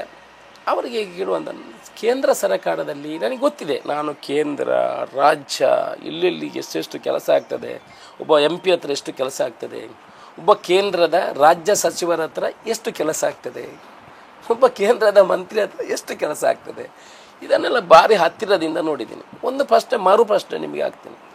ಈಗ ಕೇಂದ್ರದಲ್ಲಿ ರಾಜ್ಯದ ಸಚಿವರಿದ್ದಾರೆ ಇಲ್ವಾ? ಇದ್ದಾರೆ. ಎಷ್ಟು ಕೆಲಸ ಮಾಡಿದ್ದಾರೆ ಸ್ವಾಮಿ 2.5 ವರ್ಷದಲ್ಲಿ? ಒಂದು ಕೆಲಸ ಹೇಳಿ. ನಾನು ದೂರುದಲ್ಲ. ಕೇಂದ್ರದಲ್ಲಿ ರಾಜ್ಯದ ಸಚಿವರಾಗಿ ಇದ್ದವರು 2 ಜನ ಇದ್ದಾರೆ. ಎಷ್ಟು ಕೆಲಸ ಮಾಡಿದ್ದಾರೆ? ಪ್ರಸಾದಂ ಸ್ಕೀಮ್ 3 ಕೆಲಸ ಮಾಡಿದ್ದಾರೆ. 3 ಜನ ಇದ್ದಾರೆ. 3 ಜನ ಏನು ಎಷ್ಟು ಕೆಲಸ ಮಾಡಿದ್ದಾರೆ? ನಾನು ಹೇಳೋದು ಒಂದು ಕೆಲಸ ಮಾಡಿದ್ದನ್ನು ಹೇಳಿ. ಕೃಷಿಗೆ ಇಷ್ಟು ತೊಂದರೆ ಇದೆ. ಕೃಷಿಯಲ್ಲಿ, ಅಡಿಕೆಯಲ್ಲಿ, ಬಾಕಿ ಕೃಷಿಯಲ್ಲಿ ನಾವು ಇಷ್ಟು ತೊಂದರೆಯನ್ನು ಅನುಭವಿಸ್ತಾ ಇದ್ದೀವಿ. ಅಡಿಕೆಯನ್ನು ನಾವು ಅದು ಕಮರ್ಷಿಯಲ್ ಕ್ರಾಪ್ ಅಲ್ಲ, ಅದು ಅಗ್ರಿಕಲ್ಚರ್ ಕ್ರಾಪ್ ಅಂತ ಸೇರಿಸಲಿಕ್ಕೆ ಕಳಿಸಿದ್ದೀವಿ. ತುಳುವನ್ನು ನಾವು 8ನೇ ಪರಿಚಯದಕ್ಕೆ ಸೇರಿಸಿ ಅಂತ ಇಲ್ಲಿಂದ ಪ್ರಪೋಸಲ್ ಹೋಗಿದೆ. ಆಗಿದೆಯಾ? ಹೇಳೋದು ನಾನು ದೂರದಲ್ಲ. ನಾನು ಇದನ್ನು ಹೇಳೋದು, ಒಬ್ಬ MP, ಒಬ್ಬ ಕೇಂದ್ರ ಸಚಿವರು ಎಷ್ಟೆಷ್ಟು ಕೆಲಸ ಮಾಡಿ ಇಷ್ಟೇ ಮಾಡಲಿಕ್ಕೆ ಆಗೋದು, ಜಾಸ್ತಿ ಮಾಡಲಿಕ್ಕೆ ಆಗೋದಿಲ್ಲ. ಬಾಕಿ ಹೇಳ್ತಾ ಹೋಗೋದು, ನಾವು ಹೇಳುವಾಗ ಹೇಳ್ಬೇಕು. ಅವರು ಬ್ರಿಜೇಶ್ ಶೆಟ್ಟಿ ಅವರು ಕೆಲಸ ಮಾಡೋದಿಲ್ಲ ಅಂತ ಹೇಳಿದ್ರೆ ಮಾಡ್ತಾರೆ. ವಿದ್ಯಾವಂತರಿದ್ದಾರೆ, ಹೋದಲ್ಲೆಲ್ಲ ಮಾತಾಡ್ತಾರೆ, ಅವರ ಪ್ರಯತ್ನಗಳನ್ನು ಮಾಡ್ತಾರೆ. ನಾನು ಕೂಡ ಒತ್ತಡ ಆಗ್ತಾ ಇದ್ದೀನಿ. ಬ್ರಿಜೇಶ್ ಶೆಟ್ಟಿ ಮಾಣಿಯಿಂದ ಸಂಪಾಜೆವರಿರುವಂಥ ರಸ್ತೆ, that is target for you, this is target for you ಮಾಡಿ. ಅದರಿಂದ ಅವರು ಹೋಗ್ತಾರೆ ಸೆಕ್ರೆಟರಿ ಲೆವೆಲ್ಗೆ, ಅಲ್ಲಿಗೆ ಇಲ್ಲಿಗೆ ಹೋಗ್ತಾರೆ. ಎಷ್ಟು ಮಾಡ್ತಾರೆ ಅಂತ ಗೊತ್ತಿಲ್ಲ. ಪ್ರಸಾದಂ ಸ್ಕೀಮು ಕೇಂದ್ರ ಸರ್ಕಾರ ಮಾಡಿರುವಂಥ ಒಂದು ಸುಳ್ಳು ಸ್ಕೀಮ್. ಅದು ನನಗೆ ಅತ್ಯಂತ ಅದರಲ್ಲಿ ಧೈರ್ಯ ಇತ್ತು. ಫಸ್ಟ್ ದಕ್ಷಿಣ ಕನ್ನಡ ಜಿಲ್ಲೆಯಲ್ಲಿ ಪ್ರಸಾದಂ ಸ್ಕೀಮ್ಗೆ ಮಹಾಲಿಂಗೇಶ್ವರ ದೇವಸ್ಥಾನವನ್ನು ಕಳಿಸಿದವನು ಅಶೋಕ್ ರೈ. ಎಷ್ಟು ಜನ ಬಜೆಟ್ ಪುಸ್ತಕ ಓದ್ತಾರೆ ಅಂತ ಗೊತ್ತಿಲ್ಲ ನನಗೆ, ನಾನು ಓದಿದ್ದೇನೆ. ಓದುವಾಗ ಪ್ರಸಾದಂ ಸ್ಕೀಮ್ ಸಿಕ್ತು ನನಗೆ. ನಾನು ಇಮಿಡಿಯೇಟ್ DPR ಮಾಡಿ ಅದಕ್ಕೆ ಸುಮಾರು ಒಂದು 3 ಲಕ್ಷ ರೂಪಾಯಿ ಖರ್ಚು ಮಾಡಿದ್ದೀನಿ, ಸ್ವಂತ ಖರ್ಚು, ಯಾರ ಹತ್ರ ಕೇಳಿಕೊಂಡು ನಾನೇ ಮಾಡಿದ್ದೆ. DPR, ಫುಟ್ ಪ್ರಿಂಟು, ಅದರ ಹಿಂದೆ ಹಿಸ್ಟ್ರಿ, ಇದನ್ನೆಲ್ಲ ಆನ್ಲೈನಲ್ಲಿ ಮಾಡಬೇಕು. ಆನ್ಲೈನಲ್ಲಿ ಮಾಡಿ ಪ್ರವಾಸೋದ್ಯಮ ಇಲಾಖೆಗೆ ಹೋಗಿ ಗಲಾಟೆ ಮಾಡಿ ಅದನ್ನು ಆನ್ಲೈನ್ ಅಲ್ಲಿ ಮಾಡಿ ಅಲ್ಲಿ ಸೆಕ್ರೆಟರಿಯೇಟ್ ಎಲ್ಲ ಮಾತಾಡಿ ಚೌಟ್ರಿಗೆ ಒಂದು ಕಾಪಿಯನ್ನೆಲ್ಲ ಕಳಿಸಿ ಎಲ್ಲ ಮಾಡಿದೆ. ಅವರು ಪಾಪ ಪ್ರಯತ್ನ ಮಾಡಿದರು. ಆದರೆ ಏನಾಗಿದೆ, ಒಂದು 6 ತಿಂಗಳಲ್ಲಿ ಕೇಳುವಾಗ ಆ ಸ್ಕೀಮ್ ಕ್ಲೋಸ್. 6 ತಿಂಗಳು ಸ್ಕೀಮ್ ಕ್ಲೋಸ್ಡ್. ನಮ್ಮ ರಾಜ್ಯದಲ್ಲಿ ಒಂದು ಬಂದರೆ ಕೊಲ್ಲೂರು ಕೊಟ್ಟಿದ್ದಾರೆ. ನಮ್ಮ ಯಡಿಯೂರಪ್ಪನವರ ಮಗ ಕೊಲ್ಲೂರು ದೇವಸ್ಥಾನವನ್ನು ಕಳಿಸಿದ್ದಾರೆ. ನಾನು ಇಲ್ಲಿಂದ ಇದನ್ನು ಕಳಿಸಿದೆ. ಯಾವುದು ಬಂದಿಲ್ಲ. ಒಂದು ಪ್ರಸಾದಂ ಸ್ಕೀಮ್ ಕ್ಲೋಸ್, ನಮಗೆ ಬಂದಿಲ್ಲ. ಒಂದು ಆಸೆ ಇತ್ತು, ಖೇಲೋ ಇಂಡಿಯಾ ಅಂತದ್ದು ಎಲ್ಲಿ ಬಂದಿದೆ ಹೇಳಿ. ನಾನು ಕಳಿಸಿಲ್ವಾ, ಪ್ರಪೋಸಲ್ ಕಳಿಸಿಲ್ವಾ? ನಮ್ಮ ಗ್ರೌಂಡಿಗೆ ಕಳಿಸಿ 24 ಕೋಟಿಗೆ ಬಂದಿಲ್ಲ. ನಾನು ಒಬ್ಬನನ್ನು ದೂರಲಿಕ್ಕೆ ಹೋಗುವುದಿಲ್ಲ. ಅವರ ಪ್ರಯತ್ನವನ್ನು ಅವ್ರು ಮಾಡ್ತಾರೆ. Is uneducated, is trying his best. We will ಇಶ್ಯಮ್ ಅಲ್ಲ. ಅದರಲ್ಲಿ ಎಲ್ಲದರಲ್ಲೂ ರಾಜಕೀಯ ಮಾಡಬಾರ್ದು. ಇಡೀ ವರ್ಷ ರಾಜಕೀಯ ಮಾಡಿ ಅವನಿಗೆ ಇವನು ಬೈದು ಇವನಿಗೆ ಅವನು ಬೈಯುವುದಲ್ಲ. ಅಭಿವೃದ್ಧಿಗಾಗಿ ನಮ್ಮನ್ನು ಜನ ಕಳಿಸಿದ್ದಾರೆ, ಅದು ತಿಳ್ಕೊಳ್ಳಿ. ಜನ ನಿರೀಕ್ಷೆ ಮಾಡೋದು ಅವನನ್ನು ನಾನು ಅಭಿವೃದ್ಧಿಗಾಗಿ ಕಳಿಸಿದ್ದೀನಿ. ಆ ಬೈಯುವುದನ್ನು ಜನ ಲೈಕ್ ಮಾಡೋದಿಲ್ಲ. 2 ಜನ 2-3 ಜನ ಈ ಪಕ್ಷದಲ್ಲಿದ್ದವರು ಆಯ ನೀರಿ ಇಂಜಿನಿಯರ್ ಅದೆಲ್ಲ ಮುಖ್ಯ ಅಲ್ಲ. ನೀವು ಎಷ್ಟು ಅಭಿವೃದ್ಧಿ ಮಾಡ್ತೀರಿ ಅದು ಮಾತ್ರ ಕಾಣೋದು. ಅವ್ರಿಗೆ ಬೈದು ಏನು ಪ್ರಯೋಜನ? ಏನಿಲ್ಲ. ಅವ್ರು ನನ್ನನ್ನು ದೂರಿ ಏನು ಪ್ರಯೋಜನ? ನಾನು ಎಷ್ಟು ಅಚೀವ್ಮೆಂಟ್ ಮಾಡಿದ್ದೇನೆ ಅವ್ರು ಮಾಡಲಿಕ್ಕಾಗಲ್ಲ. ಅವ್ರು ಮಾಡೋ ಅಚೀವ್ಮೆಂಟ್ ನಾವು ಇಬ್ಬರು ಸೇರಿ ಮಾಡಿದರೆ ಈ ದಕ್ಷಿಣ ಕನ್ನಡಕ್ಕೆ ನಾವು ಏನಾದರೂ ಕೊಡುಗೆ ಕೊಟ್ಟಾಗೆ ಆಗ್ತದೆ. ನಿಮ್ಮ ರಾಜಕೀಯ ಗುರು ಯಾರು ಸರ್? ನನ್ನ ರಾಜಕೀಯ ಗುರು, ನನ್ನ ಭವಿಷ್ಯದ ದಾರಿದೀಪ ಅಂತ ಹೇಳಿದ್ರೆ ಮಹಿಷ ಮರ್ದಿನಿ ಮತ್ತು ಮಾಲಿಂಗೇಶ್ವರ. ದಿವಸದವರು ನಾನು ಯಾರನ್ನು ಗುರು ಅಂತ ರಾಜಕೀಯಕ್ಕೆ ಗುರು ಅಂತ ಸ್ವೀಕಾರ ಮಾಡಲಿಲ್ಲ. ನನಗೆ ಮಾರ್ಗದರ್ಶನ ಕೊಟ್ಟವರು ಮಹಿಷ ಮರ್ದಿನಿ ಮತ್ತು ಮಾಲಿಂಗೇಶ್ವರ ಅಂತ. ನೀವು ನಿಮ್ಮ ಸ್ವಂತ ವರ್ಚಸ್ಸನ್ನು ಮಾತ್ರ ಬೆಳೆಸ್ತಾ ಇದ್ದೀರಿ. ಕಾಂಗ್ರೆಸ್ ಪಕ್ಷವನ್ನು ಇಲ್ಲಿ ಅಷ್ಟು ಆಸಕ್ತಿ ತೋರಿಸ್ತಾ ಇಲ್ಲ. ಈಗ ಜನಮನ ಕಾರ್ಯಕ್ರಮ ಇರಲಿ, ಅದು ಕೇವಲ ಒಂದು ಅಂದರೆ ಅಶೋಕ್ ರೈಗೆ ಮಾತ್ರ ಸೀಮಿತ ಆಗುವ, ಅಂದರೆ ಅದು ನಿಮ್ಮ ಸ್ವಂತ ಖರ್ಚಿಂದ ಮಾಡಿದ್ರು, ಅದನ್ನು ಪಕ್ಷದ ಬಲವರ್ಧನೆಗೆ ಉಪಯೋಗಿಸ್ಬೋದಲ್ವಾ ಅಂತ ಒಂದು. ಇನ್ನೊಂದು ಅಂದರೆ ನೀವು BJPಯವರ ಕಾರ್ಯಕ್ರಮ ಇದ್ದರೆ, ಅಂದರೆ BJP ನಾಯಕರಾದರೆ ತುಂಬ ಆಸಕ್ತಿಯಿಂದ ಹೋಗ್ತೀರಿ. ಕಾಂಗ್ರೆಸ್ಸಿನವರಿಗೆ ಆದರೆ ತುಂಬ ಅಷ್ಟು ಕಡಿಮೆ ಆಸಕ್ತಿ ಇರುತ್ತೆ. ನೀವು ಹೇಳೋದು ಅದು ಜನ ಒಂದು ಮಾತಾಡೋದು ನೋಡಿ. ನಾನು ಪಕ್ಷದ ಕಾರ್ಯಕ್ರಮದ ಬಗ್ಗೆ ಹೇಳ್ತೀನಿ. ನಾನು ಪಕ್ಷದ ಕಾರ್ಯಕ್ರಮವನ್ನು ಮಾಡಿದಷ್ಟು ಈ ವಿಧಾನಸಭಾ ಕ್ಷೇತ್ರದಲ್ಲಿ ಯಾರು ಕೂಡ ಮಾಡಲಿಕ್ಕಿಲ್ಲ. ಬೂತ್ ಅಧ್ಯಕ್ಷ, ವಲಯ ಅಧ್ಯಕ್ಷ, BLAಗಳಿಗೆ ಎಲ್ಲ ಟ್ರೈನಿಂಗು, ಇದು ಬೇಸಿಕ್ ಫಂಡಮೆಂಟಲ್. 2 ಭಾಷಣ ಹೊಡೆದ ಕೂಡಲೇ ಅದು ಆಗೋದಿಲ್ಲ. You have to train your people, council your people. ನಾನು ಒಬ್ಬನೇ ಮಾಡಿದ್ದೆ. ಇದು ಕೇಳಿ ದಕ್ಷಿಣ ಕನ್ನಡ ಉಡುಪಿಯಲ್ಲಿ ಯಾರಾದರೂ ಮಾಡಿದಾರ? ಯಾರು ಮಾಡಲಿಲ್ಲ. ಪಕ್ಷಕ್ಕೆ ಕೊಡಬೇಕಂತ ಕೊಡುಗೆ ಯಾವತ್ತೂ ಕೊಡ್ತೀನಿ. ಆ ಗೌರವ, ಆ ಪ್ರೀತಿ ಯಾವತ್ತೂ ಇದೆ. ನಾನು ಪಕ್ಷಕ್ಕೆ ಕೊಟ್ಟಂಥ ಕೊಡುಗೆ ನನ್ನ ಸಂಬಳದಲ್ಲಿ ಇವತ್ತು 25,000 ರೂಪಾಯಿ ಬರೋದನ್ನು ಪಕ್ಷಕ್ಕೇ ಕೊಡ್ತೇನೆ. ಅಲ್ಲೇ ಆನ್ ದ ಸ್ಪಾಟ್ ಕಟ್ಟಾಗ್ತದೆ. ಎಲ್ಲ ಕೊಡುಗೆಗಳನ್ನು ಕೊಡ್ತಾ ಇದ್ದೇನೆ, ಯಾವುದು ಕಡಿಮೆ ಮಾಡಲಿಲ್ಲ. ಮತ್ತು BJPಯವರ ಕಾರ್ಯಕ್ರಮಕ್ಕೆ ಹೋಗ್ತೀನಿ, ಮತ್ತು ಕಾಂಗ್ರೆಸ್ ಪಕ್ಷದ ಕಾರ್ಯಕ್ರಮಕ್ಕೆ ಹೋಗೋದಿಲ್ಲ. ಕಾರ್ಯಕ್ರಮಕ್ಕೆಲ್ಲ ಕಾಂಗ್ರೆಸ್ ಪಕ್ಷದಕ್ಕೆ ಹೋಗ್ತೇನೆ. BJPಯವರು ಕರೆದ್ರೆ ಹೋಗ್ತೀನಿ. ಸಾಮಾನ್ಯ ಕಾರ್ಯಕ್ರಮಗಳು ಅದು ಕೆಲವರು ಹೇಳೋರು ಏನಂತ ಹೇಳಿದ್ರೆ ಈ ಹಿಂದುತ್ವದ ಕೆಲವು ಕಾರ್ಯಕ್ರಮಗಳಿಗೆ ಹೋಗ್ತೀನಿ. ಹಿಂದುತ್ವವನ್ನು BJPಗೆ ಬಿಟ್ಟುಕೊಟ್ಟಿಲ್ಲ ಸ್ವಾಮಿ. ನಾನು ಹಿಂದೂ, ನಾನು ನನ್ನ ಧರ್ಮದ ಕಾರ್ಯಕ್ರಮಕ್ಕೆ ಹೋಗಲಿಲ್ಲ ಅಂದರೆ ಯಾರು ತಡೆದ್ರೂ ನಿಲ್ಲುವುದಿಲ್ಲ. ಯಾರು ತಡೆದ್ರು ನಾನು ಹಿಂದೂ ಕಾರ್ಯಕ್ರಮಕ್ಕೆ ಹೋಗಬಾರ್ದು ಅಂತ ಯಾರಾದರೂ ನನ್ನನ್ನು ತಡೆ ಮಾಡಲಿಕ್ಕೆ ಸಾಧ್ಯನೇ ಇಲ್ಲ. ನಾನು ಹೋಗೋದನ್ನು ನಿಲ್ಲಿಸೋದಿಲ್ಲ. ನನ್ನ ಧರ್ಮ, ನಾನು ಇನ್ನೊಬ್ಬರ ಧರ್ಮವನ್ನು ವಿರೋಧ ಮಾಡೋದಿಲ್ಲ. ಅದಕ್ಕೂ ಪ್ರೀತಿ ಕೊಡ್ತೀನಿ, ಗೌರವ ಕೊಡ್ತೀನಿ. ನನ್ನ ಧರ್ಮವನ್ನು ನಾನು ಬಿಟ್ಟಿರಲಿಕ್ಕೆ ಸಾಧ್ಯನೇ ಇಲ್ಲ. ಆದರೆ ಕಾಂಗ್ರೆಸ್ನ ಕೋರ್ ವೋಟ್ ಸಮುದಾಯದ ಕಾರ್ಯಕ್ರಮದಲ್ಲಿ ನೀವು ಕಮ್ಮಿ ಹೋಗ್ತೀರಿ ಅನ್ನುವಂಥದ್ದೊಂದು. ಯಾವುದಕ್ಕೆಲ್ಲ ಹೋಗಬೇಕಾ ಅದಕ್ಕೆಲ್ಲ ಹೋಗ್ತೇನೆ, ಎಲ್ಲಿಯೂ ಕಡಿಮೆ ಮಾಡೋದಿಲ್ಲ. ಎಲ್ಲ ಅಂಥದ್ದೊಂದು ಬಿತ್ತುವ ಕಾರ್ಯ ಯಾರಾದರೂ ಮಾಡ್ತಾ ಇದ್ದಾರೆ? ಅದು ಒಳಗೆ ರಾಜಕೀಯ ಅಂತ ಹೇಳಿದ್ರೆ ಇದ್ದೇ ಇರ್ತದೆ. ರಾಜಕೀಯ ಅಂತ ಹೇಳಿದ್ರೆ ದೂರುಗಳು, ಇದು ಕೆಲವು ಸುಮ್ಮನೆ ದೂರುವಂಥ ಕೆಲಸವನ್ನು ಮಾಡ್ತಾರೆ. ಅದು ಕೊಟ್ಟಿದ್ದಾರೆ, ಇದು ಕೊಟ್ಟಿದ್ದಾರೆ, ಬಂಟ ಸಮಾಜಕ್ಕೆ ಜಾಸ್ತಿ ಪ್ರಾಧಾನ್ಯತೆ ಕೊಡ್ತಾರೆ ಎಲ್ಲ ಹೇಳ್ತಾರೆ. ಒಂದೇ ಥರ ಹಂಚಿಕೊಂಡು ಹೋಗ್ತೀವಿ. ನನ್ನಷ್ಟು ಕ್ಲಿಯರಾಗಿ ಹಂಚಿಕೆ ಮಾಡೋರು ಯಾರೂ ಇಲ್ಲ. ಎಲ್ಲ ಸಮಾಜಕ್ಕೂ ಪ್ರಾಧಾನ್ಯತೆ ಕೊಡುವಂಥ ಕೆಲಸವನ್ನು ಮಾಡ್ತೀವಿ. ಬೆಂಗಳೂರಿನಲ್ಲಿ 3 ದಿವಸ ಕಲಿತೀರಿ ಅಂದರೆ ಪುತ್ತೂರಿನಲ್ಲಿ ಜನರಿಗೆ ಒಂದೇ ದಿವಸ ಸೋಮವಾರ ಮಾತ್ರ ನೀವು ಜನರ ಆಹ್ವಾನವನ್ನು ಸ್ವೀಕರಿಸ್ತೀರಿ, ಉಳಿದ ದಿವಸ ಇತರ ಕಾರ್ಯಕ್ರಮದಲ್ಲಿ ವ್ಯವಸ್ಥೆ ಇರ್ತೀರಿ. ವಾರದಲ್ಲಿ ಒಂದು 3 ರಿಂದ 4 ದಿವಸ ನೀವು ಬೆಂಗಳೂರಲ್ಲಿ ಕಲಿತೀರಿ. 3 ದಿವಸ ಬೆಂಗಳೂರಲ್ಲಿ ಕಲಿತೀರಿ. ಹೀಗಾಗಿ ಇಲ್ಲಿ ಫೋಕಸ್ ಕಮ್ಮಿ ಆಗ್ತದೆ. ನಿಮ್ಮ ಕಚೇರಿಯಲ್ಲಿ ನೀವು ಇಲ್ಲದಿದ್ದಾಗಲೂ ಕೆಲಸ ಆಗ್ತದಾ? ನೋಡಿ, ನನ್ನ ಕಚೇರಿಯಲ್ಲಿ ನಾನು ಒಬ್ಬ MLA ಆಗಿ 8 ಜನ PAಗಳನ್ನು ಇಟ್ಟಿದ್ದೇನೆ. ನೀವು ಸರ್ಕಾರದಿಂದ ಕೊಡೋದಲ್ಲ, ವೈಯಕ್ತಿಕ ನನ್ನ ಸಂಬಳದಲ್ಲಿ ಕೊಟ್ಟು ನಾನು ಇಡುವಂಥದ್ದು. ಬಾಕಿ MLAಗಳು ದಕ್ಷಿಣ ಕನ್ನಡ ಉಡುಪಿಯಲ್ಲಿ ಎಷ್ಟು PAಗಳನ್ನು ಇದ್ದಾರೆ ಕೇಳಿ, ತಿಂಗಳಿಗೆ ಎಷ್ಟು ಸಂಬಳ ಕೊಡ್ತಾರೆ ಕೇಳಿ. ನನಗಾಗಿ PAಗಳು ಜನರ ಕೆಲಸ ಮಾಡಲಿಕ್ಕೆ ವಾರದಲ್ಲಿ 1 ದಿವಸ ಬೆಳಿಗ್ಗಿಂದ ಸಾಯಂಕಾಲವರೆಗೆ ಪೂರ್ತಿ ಆಫೀಸಲ್ಲಿ ಇಟ್ಟು ಅವರಿಗೆ ಆನ್ ದ ಸ್ಪಾಟ್ ಸೊಲ್ಯೂಷನ್. ಆಮೇಲೆ ಬನ್ನಿ, ಇಮೇಲೆ ಬನ್ನಿ, ಮತ್ತೆ ಮಾತಾಡ್ತೇನೆ, ಯಾವುದಿಲ್ಲ. ಸ್ಟೇಷನ್ ವಿಚಾರ ಒಂದು ಬಿಟ್ಟು ಯಾರು ಅವನನ್ನು ಒಳಗೆ ಹಾಕಿ ಇವನನ್ನು ಒಳಗೆ ಹಾಕಿ ಅದಕ್ಕೆ ಕೊಡೋದಿಲ್ಲ. ಬಾಕಿ ಯಾವುದೆಲ್ಲ ಕೆಲಸಗಳಿದೆ ಅದನ್ನೆಲ್ಲ ಸೊಲ್ಯೂಷನ್ ಕೊಟ್ಟು ಅದಕ್ಕೆ ಅಟೆಂಡ್ ಮಾಡುವಂಥ ಕೆಲಸ ಮಾಡ್ತೀನಿ. ಬುಧವಾರ ಗುರುವಾರ 1-2 ದಿವಸ ನಮಗೆ ಕಮಿಟಿ ಮೀಟಿಂಗ್ ಇರ್ತದೆ ಸರ್ಕಾರದ್ದು, ಅದಕ್ಕೆ ಹೋಗಬೇಕಾಗ್ತದೆ. ಆಮೇಲೆ ನಮ್ಮ ಫಾಲೋಅಪ್ ಇಷ್ಟು ಹಿಂದಿನ ಶಾಸಕರು ಅಷ್ಟು ಹೋಗ್ತಾ ಇರಲಿಲ್ಲ ಬೆಂಗಳೂರಿಗೆ. ಒಂದೇ ಹೋಗ್ತಾನೆ ಇರಲಿಲ್ಲ, ದುಡ್ಡು ತಂದಿಲ್ಲ, ಅನುದಾನಗಳು ಬಂದಿಲ್ಲ. ಆದರೆ ಇಲ್ಲಿಯ ಅಧಿಕಾರಿಗಳ ನಡುವೆ ಗ್ರಿಪ್ ನಿಮಗೆ ತಪ್ಪಿ ಹೋಗ್ತದ? ಖಂಡಿತ. ಯಾವ ಅಧಿಕಾರಿ ಗ್ರಿಪ್ ಹೋಗಿದೆ ಒಮ್ಮೆ ಹೇಳಿ, ನೀವು ಯಾವ ಅಧಿಕಾರಿ ಗ್ರಿಪ್ ತಪ್ಪಿ ಹೋಗಿದೆ ಒಮ್ಮೆ ಹೆಸರು ಹೇಳಿ, ಅವನ ಗ್ರಿಪ್ಪನ್ನು ಟೈಟ್ ಮಾಡ್ತೇನೆ. ವಿಧಾನಸೌಧದಲ್ಲಿ ತುಳುವಿನ ಬಗ್ಗೆ ಮಾತಾಡಿದಿರಿ, ಅಂದರೆ ತುಳುವಿನ ಒಂದು ಕಂಪನ್ನು ವಿಧಾನಸೌಧದಲ್ಲಿ ಪಸರಿಸಿದ್ರಲ್ಲಿ ನೀವು ಪ್ರಮುಖರು. ಅದೇ ರೀತಿ ನಮ್ಮ ದೈವಾರಾಧನೆ, ಈಗ ಕೆಲವೊಂದು ಸಿನಿಮಾ, ಅದು ಕಾಂತಾರ ಸಿನಿಮಾವನ್ನು ಇಟ್ಕೊಳ್ಳುವ, ಇಂಥ ಸಿನಿಮಾಗಳು ಬಂದಾದ ಮೇಲೆ ನಮ್ಮ ದೈವಾರಾಧನೆ ಎಲ್ಲೋ ಬೇರೆ ದಕ್ಷಿಣ ಕನ್ನಡ ಜಿಲ್ಲೆ ಕರಾವಳಿಯ ಆಚೆ ಕೆಲವೊಂದು ಅಪಪ್ರಚಾರಕ್ಕೆ ಒಳಗಾಗ್ತಾ ಇದೆ. ಇದರ ಬಗ್ಗೆ ಯಾವ ಶಾಸಕರು ಧ್ವನಿ ಎತ್ತುತ್ತಾ ಇಲ್ಲ. ದೈವಾರಾಧಕರಿಗೆ ನೋವಾಗಿದೆ, ದೈವ ನರ್ತಕರಿಗೆ ನೋವಾಗ್ತದೆ. ಈಗ ಈ ಥರ ಸಿನಿಮಾ ಮಾಡುವ ಮುಖಾಂತರ ನೋಡಿ, ಸಿನಿಮಾದಲ್ಲಿ ಬರುವಂಥದ್ದು ಯಾವುದು ಸತ್ಯ ಅಲ್ಲ. ಸತ್ಯ ಅಲ್ಲ. ಒಬ್ಬನಿಗೆ 10 ಜನ ಹೊಡಿತಾರೆ, ಒಬ್ಬ ಹೀರೋ ಬಂದು 20 ಜನರಿಗೆ ಹೊಡಿತಾನೆ.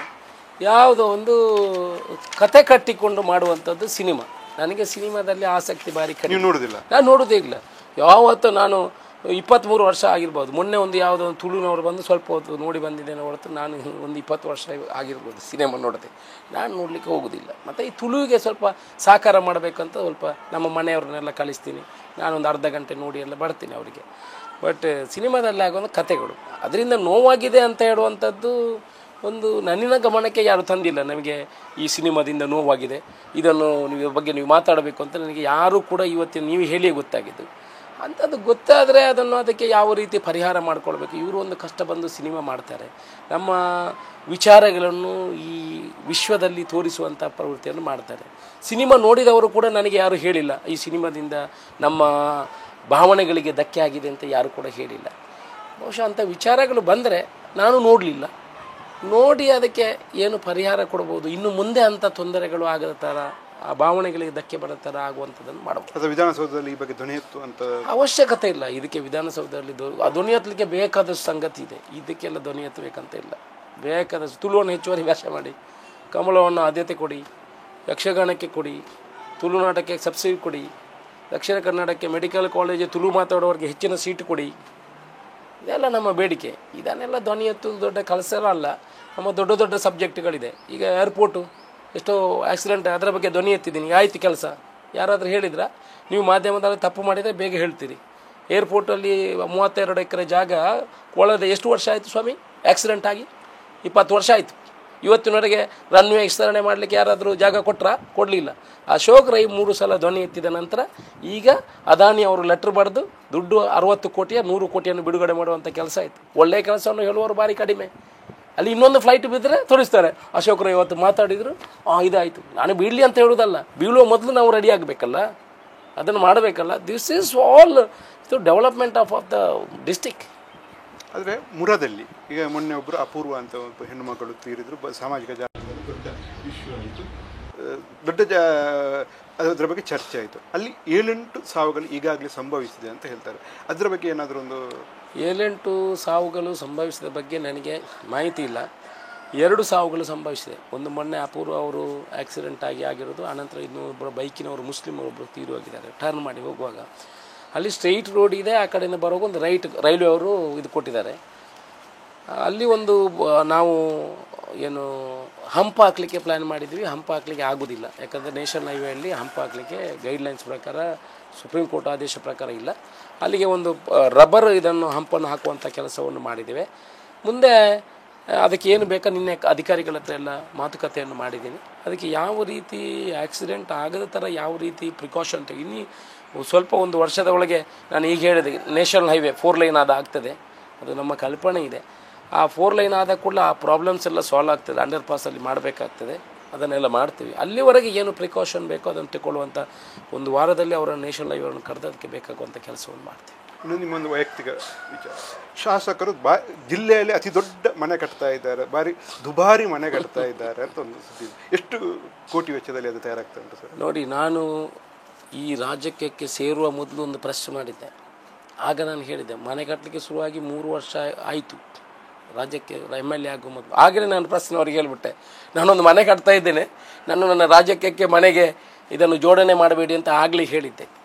ಮನೆ ಕಟ್ಟಲಿಕ್ಕೆ 2 ವರ್ಷದಲ್ಲಿ ಮುಗಿಬೇಕಿತ್ತು. ನನ್ನ ಈ ರಾಜಕೀಯದಿಂದ ಅದಕ್ಕೆ ಸಮಯ ಕೊಡಲಿಕ್ಕೆ ಆಗೋದು 3 ವರ್ಷ ಆಯಿತು. ಈಗಲೂ ಆಗ್ತದೆ. ನೆಕ್ಸ್ಟ್ ಮೇಗಾದರೂ ಅದನ್ನು ಒಳಗೆ ಹೋಗಬೇಕು, ಯಾಕಂದರೆ ನನ್ನ ಕುಟುಂಬದವರು ನನಗೆ ಕೂತ್ಕೊಳ್ಳಿಕ್ಕೆ ಬಿಡುವುದಿಲ್ಲ 3 ವರ್ಷದಿಂದ. ಕೆಲವ್ರಿಗೆ ಹೇಳ್ತಾರೆ ಇಲ್ಲಿದ್ದಾನೆ ಉಂಟುದನೆ ಅಂತ. ಈಗ ಇದಕ್ಕೆ ಸಮಯ ಕೊಡಲಿಕ್ಕೆ ನನ್ನ ಹತ್ರ ಸಮಯಗಳಿಲ್ಲ. ನಾನು ನನ್ನ ಕುಟುಂಬದ ಜೊತೆಯೂ ಕೂಡ ವಾರದಲ್ಲಿ 1 ದಿವಸ ನನಗೆ ನಿಲ್ಲಲಿಕ್ಕೆ ನಾನು ಇಲ್ಲೇ ಇರ್ತೀನಿ, ಹೋಗೋದಿಲ್ಲ. ಮಕ್ಕಳ ಜೊತೆ ಸಮಯ ಕೊಡಲಿಕ್ಕೆ ಸಮಯ ಇಲ್ಲ. ಒಟ್ಟು ನನಗೆ ಒಂದು ಅಧಿಕಾರ ಸಿಕ್ಕಿದೆ, ಇದನ್ನು ಬಳಕೆ ಮಾಡಿ ಅಭಿವೃದ್ಧಿ ಪರ ಕೆಲಸಗಳು ಆಗಬೇಕು ಅಂತ ಚಿಂತನೆಯಲ್ಲಿ ನಾನು ಮನೆಗೆ ವಾರದಲ್ಲಿ 1 ದಿವಸ ಹೋಗಿ 1 ದಿವಸ ಅಲ್ಲಿ ತಡೆಯುವಂಥದ್ದಲ್ಲ. ಇವತ್ತು ಹೋಗ್ತೇನೆ, ಬೆಂಗಳೂರು ಹೋಗ್ತೇನೆ, ವಾಪಸ್ ಬರ್ತೇನೆ, ಇಲ್ಲಿ ಬರ್ತೇನೆ. ಸಮಯವನ್ನು ಕೊಡ್ತಾ ಇಲ್ಲ ಕುಟುಂಬಕ್ಕೆ ಕೂಡ. ಆದರೂ 5 ವರ್ಷದಲ್ಲಿ ಆಗುವಷ್ಟು ಅಭಿವೃದ್ಧಿ ಮಾಡಬೇಕಂತ ಕನಸಿದೆ, ಆಸೆ ಇದೆ. ಅದಕ್ಕೆ ಪ್ರಯತ್ನವನ್ನು ಮಾಡ್ತೇನೆ. ಮನೆ ಕಟ್ತಾ ಇದ್ದೀನಿ, ಒಂದು 40-50 ಕೋಟಿ ರೂಪಾಯಿದು. ಆದಾಯ ನಮ್ಮ ಬ್ಯಾಲೆನ್ಸ್ ಶೀಟ್ ನೋಡಬೇಕು. ನನಗೆ ಆದಾಯ ಅದು ಹೇಳಲಿಕ್ಕೆ ಆಗೋದು. 1 ವರ್ಷ ಆದಾಯ ಜಾಸ್ತಿ ಇದೆ, 1 ವರ್ಷ ಆದಾಯ ಕಡಿಮೆ ಇರುತ್ತೆ. ನನಗೆ ಒಂದಷ್ಟು ರೆಂಟ್ ಬರ್ತದೆ ತಿಂಗಳಿಗೆ. ಲೋನ್ ಇದೆ, ಒಂದು 70-80 ಕೋಟಿ ರೂಪಾಯಿ ಲೋನ್ ಇದೆ. ತಿಂಗಳಿಗೆ 1-1.5 ಕೋಟಿ ಬಾಡಿಗೆ ಬರ್ತದೆ. ಮತ್ತು ಇಷ್ಟೆಲ್ಲ ಇರುವಾಗ ಈ ಜನರ ಸಮಸ್ಯೆ, ಅವರ ಕಿರಿಕಿರಿ ಇದನ್ನೆಲ್ಲ ಅನುಭವಿಸಿಕೊಂಡು ಈ MLA ಬೇಕಾ? ದುಡ್ಡಿಗಾಗಿ ನಾನು ರಾಜಕೀಯಕ್ಕೆ ಬಂದಿಲ್ಲ, ಖಂಡಿತ ರಾಜಕೀಯಕ್ಕೆ ಬಂದಿಲ್ಲ. ದುಡ್ಡು ನಾನು ಎಷ್ಟು 2 ಚಪಾತಿ ತಿನ್ನೋದು, ಲಾಸ್ಟ್ ಸಲಾಡ್ ತಿನ್ನೋದು ರಾತ್ರಿ, ಬೇರೆ ಏನು ತಿನ್ನೋದಿಲ್ಲ. ಸ್ವಲ್ಪ ಆರೋಗ್ಯದ ಬಗ್ಗೆ ಕಾಳಜಿ ಇದೆ. ನನ್ನ ಕುಟುಂಬಕ್ಕೆ ಬೇಕಾಗುವಷ್ಟು, ನನ್ನ ಮಕ್ಕಳಿಗೆ ಬೇಕಾದಷ್ಟು ಆಗಿದೆ. ಇನ್ನೇನು ಮಾಡಲಿಕ್ಕೆ ಜಾಸ್ತಿ ಮಾಡಿದರೆ ಮಕ್ಕಳೇ ನಮಗೆ ನೋಡೋದಿಲ್ಲ. ಈಗಿನ ಕಾಲದಲ್ಲಿ ನಿಮ್ಗೆ ಗೊತ್ತಿರ್ಬೋದು, ಜಾಸ್ತಿ ಮಾಡಿದ್ದನ್ನು ಕಟ್ಟಿಡಬಾರ್ದು. ಅದಕ್ಕೆ ಇಂಥ ಕಾರ್ಯಕ್ರಮವನ್ನು ಮಾಡೋದು. ನೀವು ಜಾಸ್ತಿ ಮಾಡಿ ಇಟ್ಟರೆ ಅವ ಸಾಯುವಾಗ ಅವರನ್ನು ನೋಡಿ ಅವರು ಇಲ್ಲ. ನಾನು ನೋಡಿದ್ದೀನಿ ಎಷ್ಟೋ ಜನ ಹೋಟೆಲ್ ಮಾಡಿ, ಅದು ಮಾಡಿ, ಇದು ಮಾಡಿ. ಹಾಸ್ಪಿಟ್ಲಲ್ಲಿ ಇದ್ದಾಗ ಅವರ ಆಸ್ತಿಗಾಗಿ ಗಲಾಟೆ, ಹಾಸ್ಪಿಟಲ್ ಬಿಲ್ ಕೊಡಲಿಕ್ಕೆ ಒಬ್ಬ ಮಗ ಕೊಡುವಂಥ ಗಲಾಟೆ. ಅದಕ್ಕೆ ಒಂದು ಅಂಶವನ್ನು ಸಮಾಜಕ್ಕೆ ಕೊಡ್ತಾ ಇರೋದು, ಇವಾಗಲೂ ಕೊಡ್ತಾನೆ ಇರ್ತೀನಿ. ನೀವು ನೋಡ್ತೀರಾ, ನನ್ನ ಬೆಲ್ಟ್ ತೆಗೆದು ಈಗ ತೋರಿಸ್ತೀನಿ ಎಷ್ಟು ತೂತಿದೆ ಇದರಲ್ಲಿ ಅಂತ. ತೋರಿಸ್ತೀರಾ? ಅಷ್ಟು ತೂತಿದೆ. ಅಂದರೆ ಅದು ರೈಟ್ ಆಗುವಾಗ ಮುಂದೆ ಹಿಂದೆ ನಾನೇ ತೂತು ಮಾಡಿ ಹಾಕೋದು. ನನ್ನ ಮಗಳು ಮೊನ್ನೆ ಕೇಳ್ತಾರೆ, ಪಪ್ಪ ಈ ಬೆಲ್ಟಲ್ಲಿ ಅಲ್ಲಲ್ಲಿ ತೂತು ಮಾಡಿ ಹಾಕ್ತಿದೆಲ್ಲ ಹಿಂದೆ ಮುಂದೆ, ನಿಮಗೊಂದು ಬೆಲ್ಟ್ ತಗೊಳ್ಳಿಕ್ಕೆ ಆಗೋದಿಲ್ಲ. 4 ಕೋಟಿ ಖರ್ಚು ಮಾಡ್ತೀವಿ ಅದಕ್ಕೆ, ನೀವು ಬೆಲ್ಟ್ ತಗೊಳ್ಳೋದಿಲ್ಲ. ಅದಕ್ಕೆ ನಾನೆಲ್ಲ ಬೆಲ್ಟ್ ತಗೊಳ್ಬೇಕು ಮಗ, ಫಸ್ಟು ಇದನ್ನೆಲ್ಲ ಮಾಡಬೇಕು. ಬೆಲ್ಟ್ ಎಷ್ಟೋ ತಗೊಳ್ಬೋದು, ಹಾಗೆಲ್ಲ. ಇಂಥ ಪ್ರೀತಿ ಸಿಗ್ತದ, ಇಂಥ ಜನರ ಧನ್ಯತಾ ಭಾವಗಳು ಸಿಗ್ತದೆ. ಅದಕ್ಕೆ ಅದನ್ನು ಮಾಡ್ತಾಯಿದ್ದೀನಿ. ಆದಾಯ ಒಂದು ಕಡೆಯಿಂದ ಬರ್ತದೆ. ಆದಾಯ ದುಡ್ಡು ಮಾಡುವುದೇ ಕಲ್ಪನೆ ಅಲ್ಲ. ದುಡ್ಡು ಮಾಡಿದರೆ ನಾನು ವರ್ಷಕ್ಕೆ 6-7 ಕೋಟಿ ರೂಪಾಯಿ ಆದಾಯನ ಮಾಡ್ತೀನಿ. ಆದರೆ ಅದೇ ಆದಾಯ ಅಲ್ಲ, ಒಂದು ಜನರ ಸೇವೆಯನ್ನು ಮಾಡಬೇಕು. ನಾವು ಬಿಟ್ಟು ಹೋಗೋ ಸಾಯುವಾಗ ಏನು ಸಿಗೋದು? ನಾವು ಮಾಡಿದಂಥ ಕೆಲಸಗಳು ಮಾತ್ರ. ಈತ ಮೆಡಿಕಲ್ ಕಾಲೇಜ್ ಯಾರು ಮಾಡಿದರು? ಅಶೋಕ್ ರೈ ಮಾಡಿದರು. ಕುಡಿಯುವ ನೀರಿಗೆ 1,000 ಕೋಟಿ ತಂದು ಕುಡಿಯುವ ನೀರು ಕೊಟ್ಟದ್ದು ಅಶೋಕ್ ರೈ ಮಾಡಿದರು. ಇಂಡಸ್ಟ್ರಿ ತಂದದ್ದು ಯಾರು? ಅಶೋಕ್ ರೈ ತಂದದ್ದು. ಮಹಾಲಿಂಗೇಶ್ವರ ದೇವಸ್ಥಾನ ಅಭಿವೃದ್ಧಿ ಮಾಡಿದ್ದು ಯಾರು? ಅಶೋಕ್ ರೈ ಇರುವಾಗ. ಸಹಸ್ರಲಿಂಗೇಶ್ವರ ಇದೆಲ್ಲ ಆಸೆ ಇದೆ ನನಗೆ. ಪುತ್ತೂರಿನ ಅಭಿವೃದ್ಧಿ ಆಗಬೇಕು ಅಂತ, ಪುತ್ತೂರಿಗೆ ಕೊಡುಗೆ ಕೊಡಬೇಕು ಅಂತ ಇದೆ. ಈಗ MLA ಆಗಿ ಇದನ್ನೆಲ್ಲ ಮಾಡಿದ್ದೀನಿ. ಇನ್ನಷ್ಟು ಶಕ್ತಿ ಬಂದರೆ ಇನ್ನಷ್ಟು. MLA ಹೀಗೆ ದುಡ್ಡು ಬರ್ತದೆ ಅಂತ ಹೇಳ್ತಾರೆ, ಹೌದೌದು. ಹೀಗೆ ಬಂದರೆ ಪ್ರಿಂಟಿಂಗ್ ಮಿಷಿನ್ ಹಾಕಬೇಕು. ಹೀಗೆ ದುಡ್ಡು ಬರುವುದಲ್ಲ, ಹೀಗೆ ಹೋಗ್ತಾ ಇರ್ತದೆ. ಹೀಗೆ ಬರ್ತದೆ ಅಂತ ಹೇಳಿದ್ರೆ ಒಂದು ಪ್ರಿಂಟಿಂಗ್ ಮಿಷಿನ್ ಹಾಕಿ ಅಲ್ಲಿ ಒಣಗಿಸ್ಲಿಕ್ಕೆ ಇಡಬೇಕಷ್ಟೇ. ಹೀಗೆ ಮಾಡೋದೇನಿಲ್ಲ. ದಿಶಲ್ಲಿ ಹೋಗ್ತಾ ಇರ್ತದೆ. ಬೆಳಿಗ್ಗೆ ಎದ್ದಾಗ ಆ ವೇಷ, ಈ ವೇಷ, ಇನ್ನೊಂದು ಅದು, ಈಗೆಲ್ಲ 3,000 ರೂಪಾಯಿ ಕೊಟ್ಟರೆ ಅವನಿಗೆ ಮರ್ಯಾದೆ ಇಲ್ಲ. ಈಗ ಮಿನಿಮಮ್ 5 ಒಂದು ಅಂದಾಜು ಸ್ಮೈಲ್ ಸಿಗಬೇಕಿದ್ರೆ, ದುಡ್ಡು ಕೇಳಲಿಕ್ಕೆ ಬಂದವನಿಗೆ ಸ್ಮೈಲ್ ಸಿಗಬೇಕಿದ್ರೆ 25 ಕೊಡಬೇಕು. ಇಲ್ಲಾಂದರೆ 5 ಕೊಟ್ಟರೆ ಅವನ ಮುಖ ಇಷ್ಟು ದೊಡ್ಡದಾಗ್ತದೆ. ಆ ಪರಿಸ್ಥಿತಿ ಇದೆ. ಅದನ್ನು ಎದುರಿಸ್ಕೊಂಡು ಹೋಗ್ತಾ ಇರೋದು. ಏನು ಆಗ್ತದೆ ಅದನ್ನು ಮಾಡ್ತಾ ಇರೋದು. MLAಗಳಿಗೆ ಎಷ್ಟು ಸ್ಯಾಲ್ರಿ ಇದೆ, ಏನೆಲ್ಲ ಫೆಸಿಲಿಟೀಸ್? MLAಗೆ ನನಗೆ ಎಲ್ಲ ಸೇರಿ 1,42,000 ರೂಪಾಯಿನ ಬರ್ತದೆ. ಅದರಲ್ಲಿ 25,000 ಪಕ್ಷಕ್ಕೆ ಕೊಡ್ತೀನಿ ಪ್ರತಿ ತಿಂಗಳು.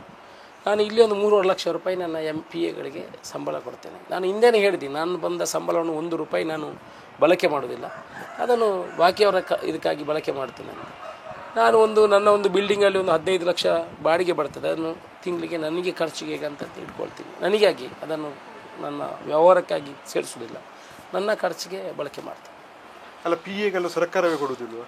1 PA ಮಾತ್ರ ಸರ್ಕಾರ ಕೊಡೋದು, ಉಳಿದದ್ದು ನಿಮ್ಮ ನನ್ನ 1 PA ಮಾತ್ರ ಸರ್ಕಾರ, ಅದು ಸರ್ಕಾರಕ್ಕೆ, ಬಾಕಿದೆಲ್ಲ ನಾವು ಕೊಡಬೇಕಂತ.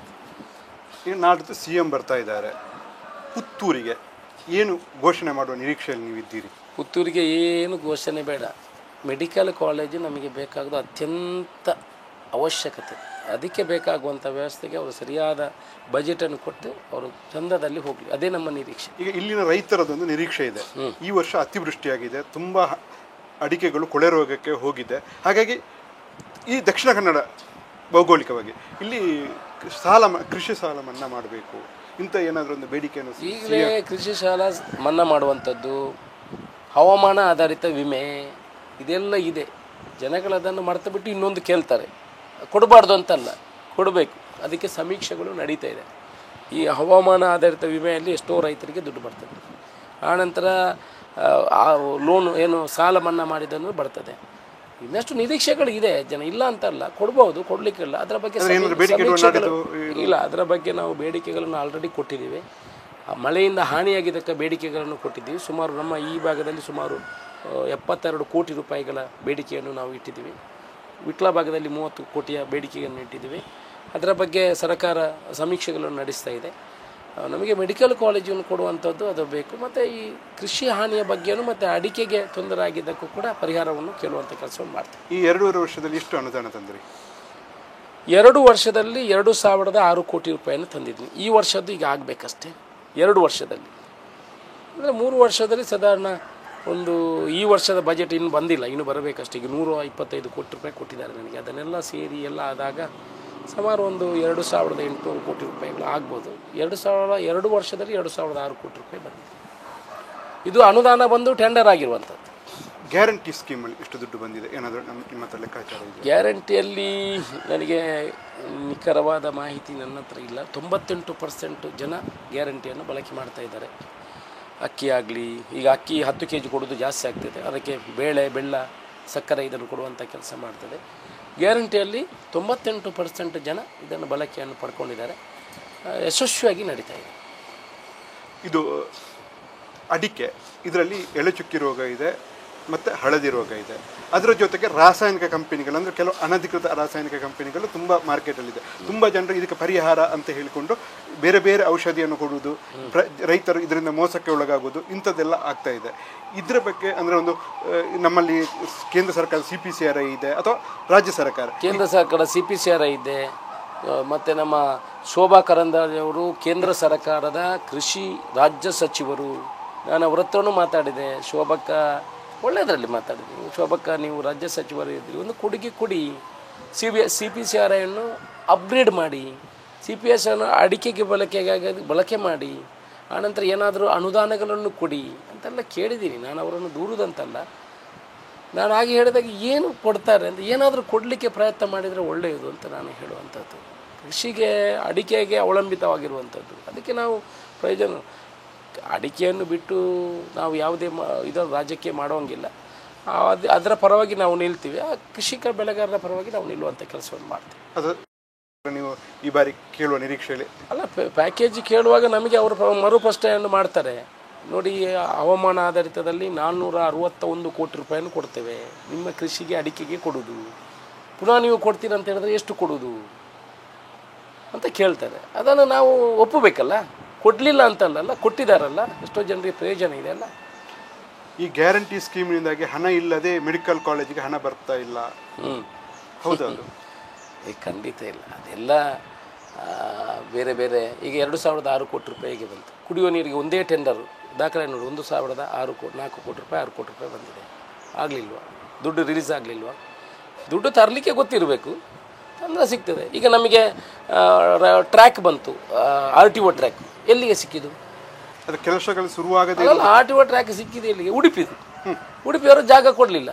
ನಾವು ಇಮಿಡಿಯೇಟ್ ಜಾಗ ಕೊಟ್ಟು ಹೋಗಿ ಹುಡುಕಿದ್ವಿ ಎಲ್ಲಿದೆ ಅಂತ ಜಾಗ ಕೊಟ್ವಿ. ಆಟೋ ಟ್ರ್ಯಾಕನ್ನು ಅದು ಬಜೆಟಲ್ಲಿ ಲ್ಯಾಪ್ಸ್ ಆಗ್ತಿತ್ತು, ತೆಗೆದು ಇಲ್ಲಿ ಹಾಕಿದ್ದೀವಿ. ಅದೇ ರೀತಿ ಕಾರ್ಮಿಕರ ವಸತಿ ಶಾಲೆ ಎಲ್ಲಿಗೆ? ನನಗೆಲ್ಲ ಪುತ್ತೂರಿಗೆಲ್ಲ, ಅದು ದಕ್ಷಿಣ ಕನ್ನಡ ಜಿಲ್ಲೆಗೆ. ಎಲ್ಲ MLAಗಳಿಗೆ ತಗೊಳ್ಬೋದಿತ್ತು, ಎಲ್ಲ MLAಗಳು ತಗೊಳ್ಬೋದಿತ್ತು. ಯಾಕೆ ತಗೊಂಡಿಲ್ಲ ಸ್ವಾಮಿ? ಅದರ ಹಿಂದೆ ಹೋಗಿ ಹೊರದಾಡಬೇಕು, ಅದಕ್ಕೆ ಬೇಕಾಗುವಂಥ ಕೊಡಬೇಕು, ಅದಕ್ಕೆ 8 ಎಕರೆ ಜಾಗ ಕೊಡಬೇಕು. ಯಾರಾದರೂ ಕೊಟ್ರಾ? ಯಾಕೆ ಕೊಡಲಿಲ್ಲ? ಯಾರಿಗೂ ತಗೊಳ್ಬೋದಿತ್ತಲ್ಲ. ಮೂಡಬಿದ್ರೆ ಅವರು ಸ್ವಲ್ಪ ಪ್ರಯತ್ನ ಮಾಡಿದರು. ನಾವು ಅವರಿಂದ ಮುಂದೆ ಹೋಗಿ ಅದಕ್ಕೆ ಇನ್ವಾಲ್ವ್ ಆಗಿ 8 ಎಕರೆ ಜಾಗವನ್ನು ಕೊಟ್ಟು ಅಲಾಟ್ಮೆಂಟ್ ಮಾಡ್ಕೊಂಡು ಬಂದ್ವಿ. 40 ಕೋಟಿ ರೂಪಾಯಿ ಬಂತು.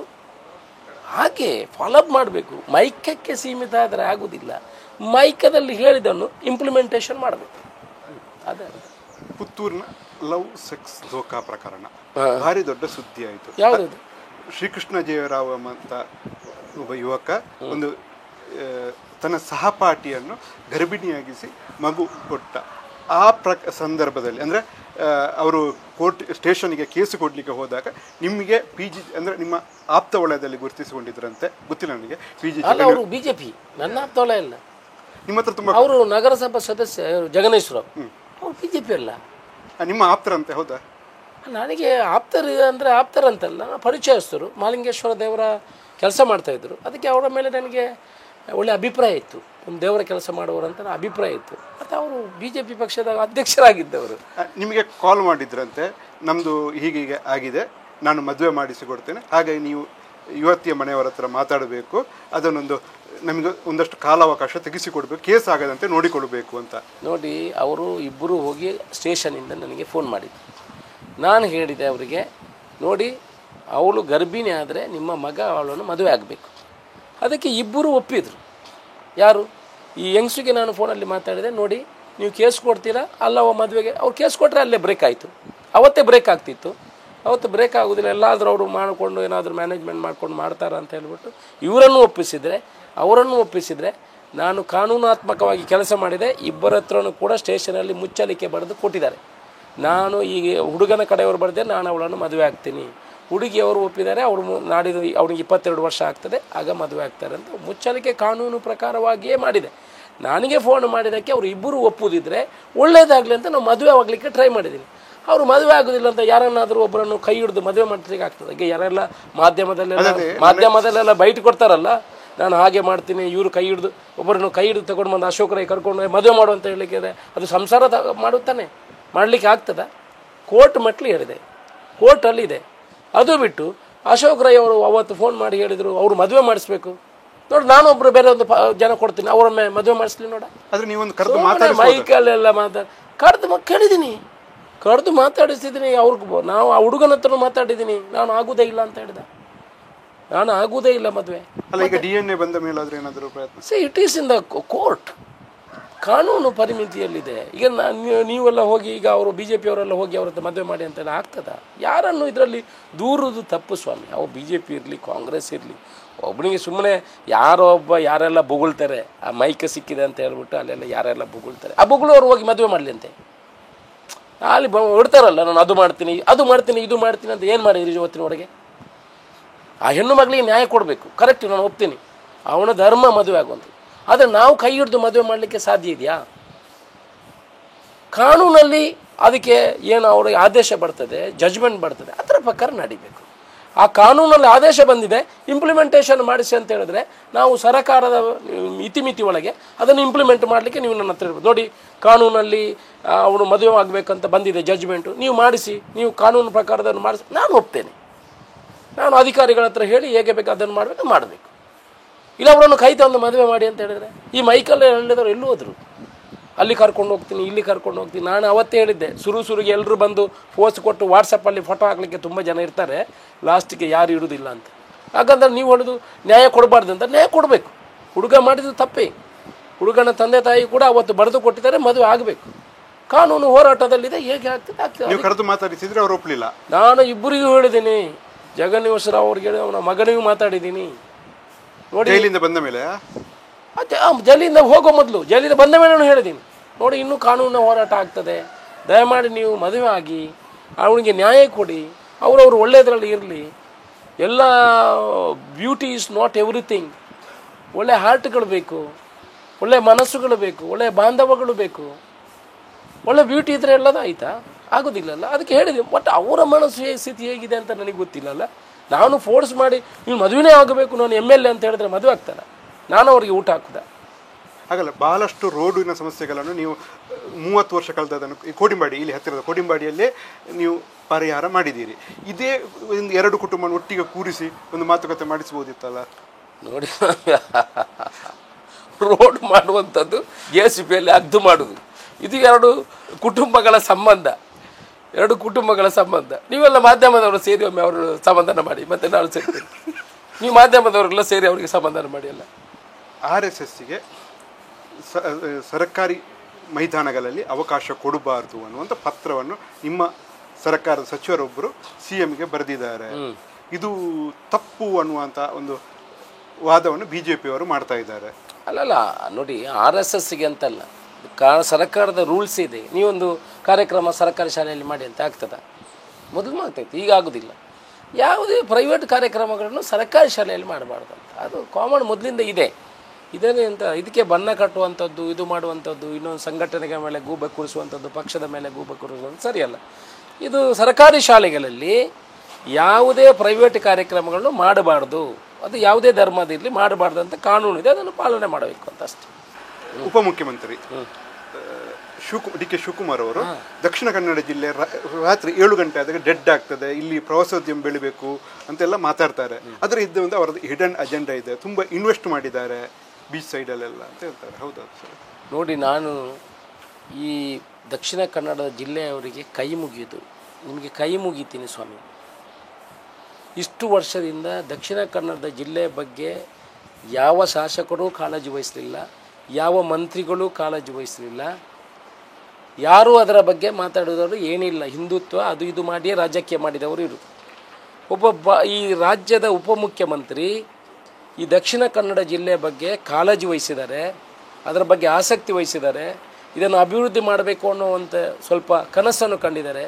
ದಯಮಾಡಿ ಅವರ ಆಸಕ್ತಿಗೆ ನೀವು ಈ ಥರ ಮಾಡೋದು ತಪ್ಪು. ನೀವು ಕೇಳೋದಕ್ಕೆಲ್ಲ, ಜನರಿಗೆ ನಾನು ಹೇಳುವಂಥದ್ದು, ನಮ್ಮ ದಕ್ಷಿಣ ಕನ್ನಡ ಜಿಲ್ಲೆ ಅಭಿವೃದ್ಧಿ ಆಗಬೇಕು. ಇಡೀ ವಿಶ್ವದಲ್ಲಿ tourism is the best business.